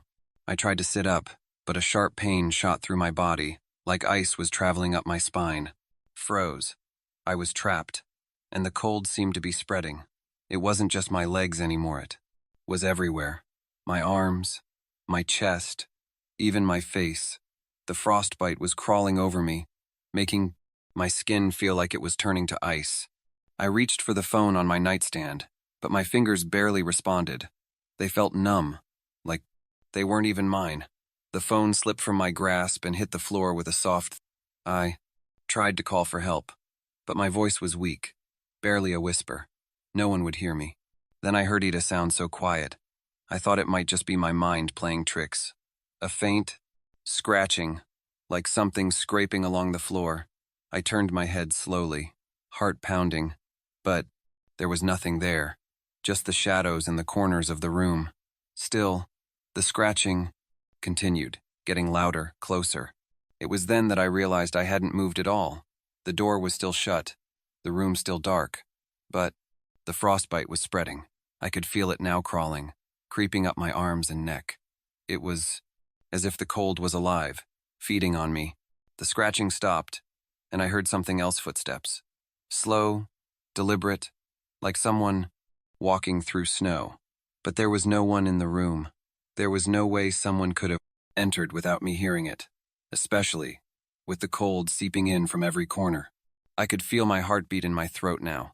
Every second felt like an eternity. I was too scared to even breathe too loudly. But then, out of the corner of my eye, I saw something. A shape, a figure, standing in the doorway, beyond the dim light from the street lamp. My breath caught in my throat. I couldn't see it clearly, but I could feel its presence, like an ice, cold draft that was choking the air from my lungs. It was standing still, watching me. I wanted to scream, to move, but I was paralyzed by fear. The frostbite had spread too far. My body wasn't my own anymore. My limbs felt like they belonged to someone else, or something else. The figure took a step forward, the floor creaking under its weight. It was tall, impossibly tall, and the shadows seemed to cling to it like a second skin. It wasn't human. I could tell. I could feel it deep inside me. It wasn't a person, not in any way I could understand. I wanted to look away, to close my eyes and pretend it wasn't real, but I couldn't. My eyes were fixed on the figure, as if it had a hold on me. I felt the cold creeping closer, consuming me from the inside out. The figure stepped forward again, its movement unnaturally slow. It was coming closer. I couldn't move. I couldn't breathe. The cold wrapped tighter around me, squeezing the life out of me. I heard its voice then, soft and icy, like the wind itself whispering, "You are mine now." The words were not spoken in a language I knew, but I understood them all the same. They felt like a weight in my chest, suffocating me, filling me with dread. I tried to scream, to fight, but my mouth wouldn't open. The frost had spread to my lips. I was frozen, both inside and out. The figure stopped at the edge of my bed, and I saw it more clearly now. It wasn't a person at all. It was a creature made of snow and ice, with jagged edges and frozen skin that seemed to shimmer like glass. Its eyes black as coalware, staring at me with an empty, hungry look. Its mouth opened, revealing sharp, icy teeth, and it reached out a hand towards me. And then, just as it touched my skin, everything went dark. I woke up in my bed hours later, gasping for air. The cold was gone. The frostbite was gone. I was back to normal. My skin was warm, my body moving easily again. I checked my legs. My arms nothing. No signs of frostbite, no strange cold. But something was wrong. I looked around the room and everything was just as it had been. No figure, no creature, no scratch marks on the floor. It was like nothing had happened. I thought maybe I had dreamed it all, but when I checked my hands, I saw it. On my left palm, a small, faint mark. It was shaped like a finger long and cold, and as I stared at it, it began to frost over. A creeping, icy sensation spread up my arm, and then I realized whatever had touched me was still here.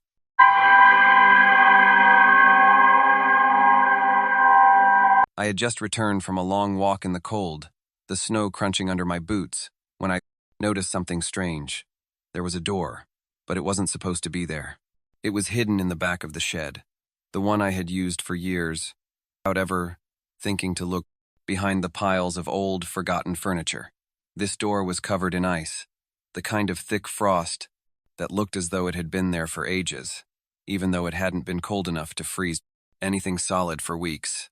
I stood there for a moment, my breath forming clouds in the air, unsure of what to do.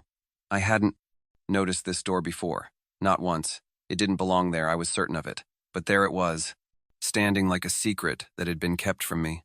The ice shimmered as if it was alive, moving slowly under the surface, almost as though it was waiting for me to do something. I reached out, my fingers trembling, not sure if I should touch it, but the curiosity was too much. My hand found the cold surface of the door, and I shivered at the sensation like touching the heart of winter itself. The frost was thick, but as I pressed my hand against the door, it seemed to crack, small lines forming across the surface. The ice broke away with a soft sound, like the whisper of something hidden behind it. I hesitated. There was something deeply unsettling about that door. I couldn't stop myself from pulling at the handle. It was stiff, frozen in place, but with some effort, I managed to turn it. A low groan filled the air as the door creaked open, releasing a gust of icy wind that made me gasp and step back. Behind the door was nothing, a dark, empty space. But the cold that spilled from it wasn't normal, it was unnatural, deeper than the cold outside, colder than anything I'd ever felt. The temperature around me dropped immediately, and I could see my breath in the air, swirling like fog. I wanted to shut the door and run. I should have, but my body wouldn't.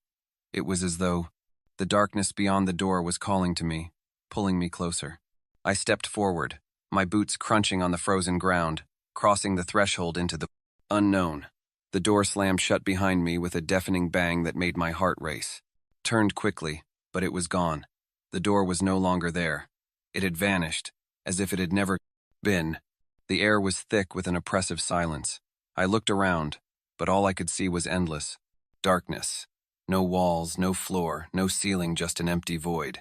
The temperature was unbearable, my skin prickling with cold, but I couldn't feel anything beneath my feet.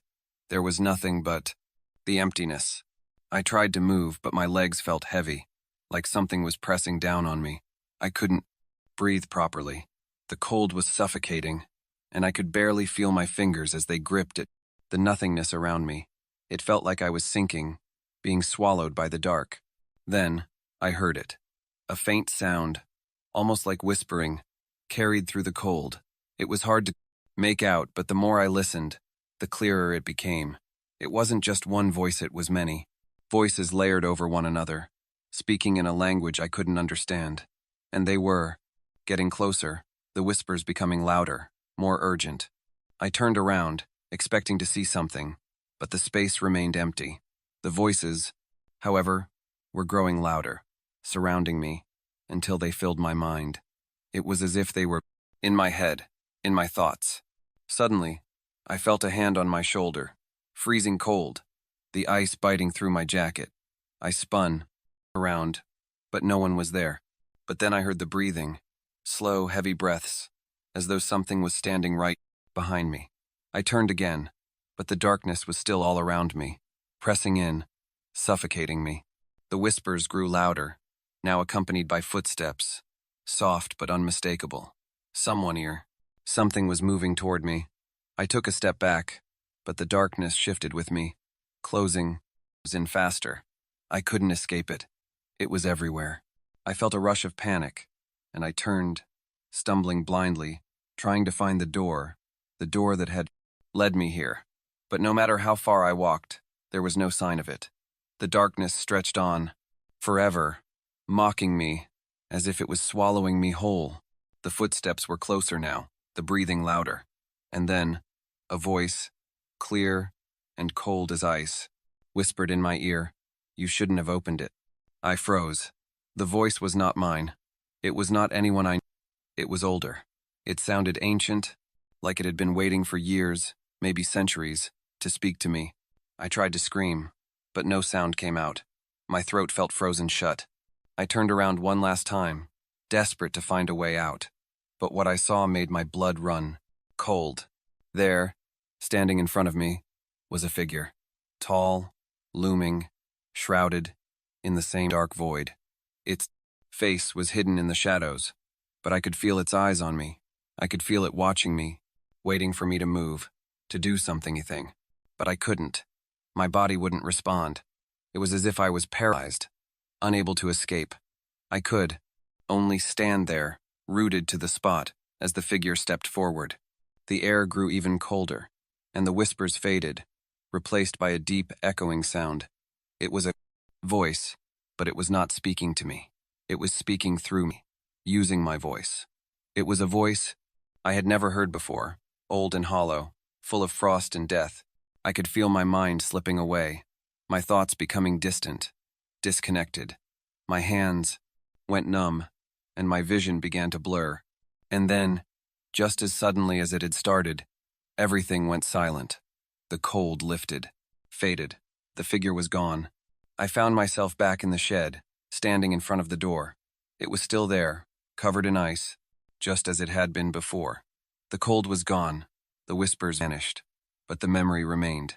I didn't know what had just happened. Had it been real, or was it just some kind of nightmare? I didn't want to open the door again. I didn't want to know what was on the other side. But as I turned to leave, I felt a faint, icy touch on the back of my neck. And I knew deep down that whatever I had found behind that door was still waiting for me.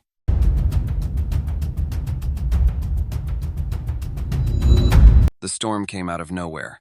I had just finished my shift and was looking forward to a quiet night at the cabin. The wind picked up quickly, howling through the trees, but I didn't think much of it at first. It was winter, after all. Snowstorms weren't unusual this time of year, but this one was different. The wind was stronger than I had ever heard, and the snow piled up so fast it felt like the world was closing in. I couldn't see more than a few feet in front of me as I made my way to the door. The sound of the wind was so loud, it felt like the walls were shaking. My breath came out in visible puffs, and the cold bit into my skin. When I stepped outside, I realized how bad it had gotten. The snow was already covering the stairs, and the driveway was a solid white wall. There was no way I was getting out of here. Tonight, I went back inside, locking the door behind me. The heater felt like a strange relief, but I couldn't shake the feeling that something wasn't right.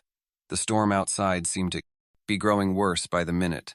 The wind howled and screamed, like some sort of beast trapped in the forest. I decided to try and sleep it off, but the storm kept me awake. The wind was so loud it sounded like it was right outside the window, rattling the glass. Every creak of the house made me jump, and the shadows in the corners of the room seemed to stretch and move. My heart pounded in my chest, but I kept telling myself it was just the storm, nothing more. But then, around midnight, I heard something else. It was faint at first, like a soft scraping sound. I froze, my blood turning cold. It came again, this time louder. It sounded like something was dragging itself across the floor. I was too scared to move. My mind raced, trying to make sense of what I was hearing. Was it just the storm? Maybe a branch scraping against the window? No, it was something closer. Something inside the house. The sound came again, and I realized it was coming from the hallway. I could hear the faint shuffle of something moving, dragging itself closer and closer. My breath caught in my throat. I had to do something. I grabbed the nearest thing I could find, a chair, and held it tightly, my knuckles white. Scraping grew louder. It was almost at the door now. Then, everything went silent. I waited, my heart thudding in my chest. The storm outside seemed to have died down, but there was something much more terrifying about the silence in the house. I slowly crept towards the door, my eyes fixed on the darkness outside. My hand trembled as I reached for the doorknob. I yanked it open. Nothing. The hallway was empty, but I knew what I heard. I wasn't imagining it. I stepped out cautiously, the floor creaking beneath my feet. My senses were on high alert, every shadow making me jump. I made my way down the hallway, the sound still echoing in my mind. There was nothing, no sign of anything unusual. But then, as I turned the corner, I froze. The back door was wide open. The storm outside had stopped, and the night air rushed in, cold and biting.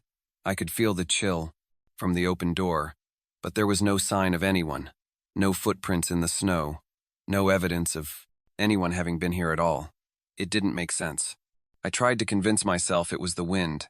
Maybe I had left it open by mistake, but I knew I hadn't. I was sure of it.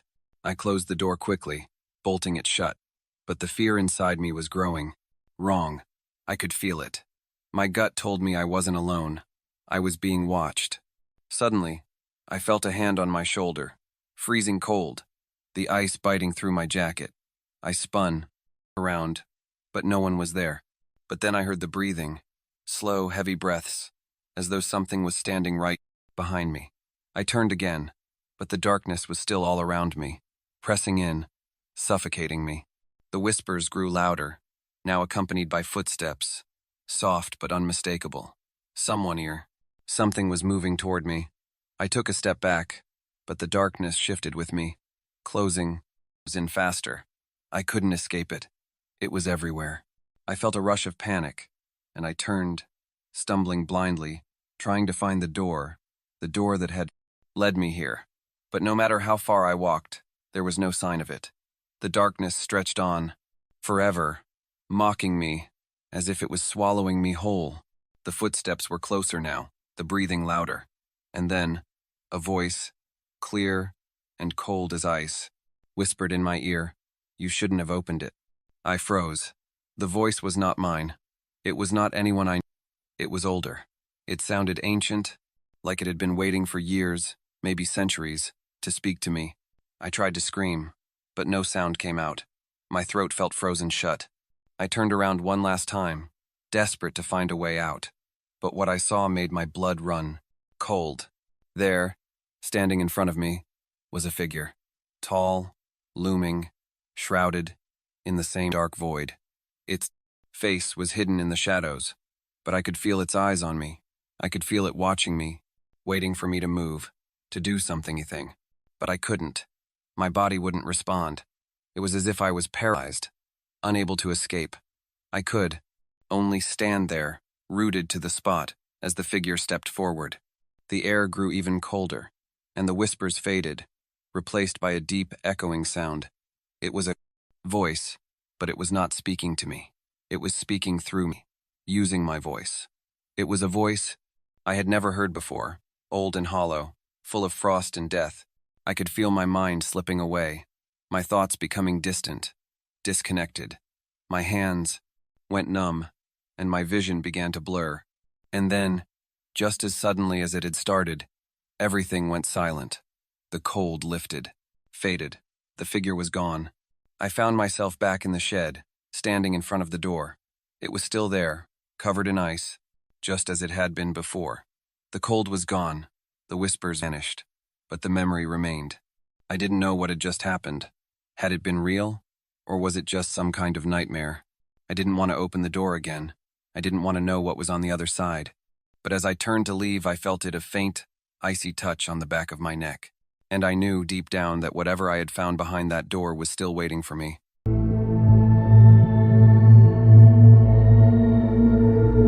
It started as a whisper, soft and distant, almost lost in the howling wind. I thought it was just the storm, the wind playing tricks on me. But then, it came again, clearer this time. A voice. My voice. At first, I tried to ignore it.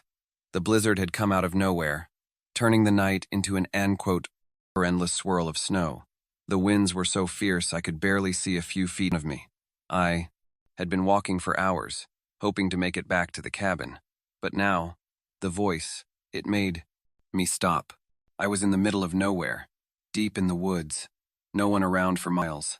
The voice sounded so real, so like me. It called my name, but it didn't sound right. It had a strange, eerie tone, like someone was mocking me. Come closer. I froze. The words were clear now, as if it was right next to me. But there was no one, just the howling wind and the endless white. My heart started to race, coming from everywhere and nowhere at the same time. I turned around, trying to find any sign of movement, any trace of a person. But there was nothing. The snowstorm was too thick. The world around me was swallowed by the white, the cold, and the wind. And then I heard it again, closer this time. Come to me. My name was the only thing I could hear, repeated over and over. The voice didn't sound like it was coming from the trees or the sky. It felt like it was coming from within me. The sound seemed to echo in my mind, like I was hearing my thoughts out loud. I shivered, trying to convince myself it was the cold, that my mind was playing tricks. But I couldn't shake the feeling. There was something wrong. It wasn't just the storm. The voice felt wrong. I stumbled forward, my legs heavy from the cold, my breath turning to fog in the freezing air. The voice called again, louder now, and I found myself moving toward it. Something pulled me, something I couldn't explain. My feet moved before I could think, my body drawn to the sound of my own name. Why won't you come to me? The voice sounded desperate now, pleading. I couldn't stop. My mind screamed for me to turn back, to run, but my body ignored it. I walked deeper into the blizzard, my eyes searching the nothingness around me. The snow was thick, the wind biting into my skin, but I kept moving forward, toward the voice that sounded like me. I don't know how long I walked. The storm had swallowed everything, and I was completely lost. My legs were numb, my fingers stiff from the cold, but the voice kept me going. It was my voice, calling me, begging me to come closer. Then, through the swirling snow, I saw something. A figure. Just a shape at first, barely visible against the white. But as I stepped closer, it took form. A person. Or at least, I thought it was a person. It stood perfectly still, facing away from me. Its back was to me, its shoulders hunched against the storm. I couldn't see its face, but I could feel it staring at me. The voice was louder now, coming from this figure. Why are you so far away? It asked. The words strange and broken, like they were being whispered by someone who couldn't quite speak. It sounded like me, but wrong. There was something off about it, something in the way it spoke that made my blood run cold. I took a step forward, my feet slipping in the snow. The figure remained motionless, its back still turned, the storm swirling around it like a shield. Don't be afraid, it said, the voice trembling. I am just like you. I stopped. Something inside me told me to run, but I couldn't move. The storm was too loud, Too powerful. The wind seemed to carry the voice to me, louder and louder, until I could feel it inside my head, echoing through my skull. It wasn't me. It couldn't be. Come closer, the voice repeated, but this time it sounded like a command, not a plea. I wanted to scream, to turn and run, but my legs wouldn't move. The cold was everywhere, freezing me in place. The figure turned slowly, its face finally visible. But what I saw made my heart stop. It was me.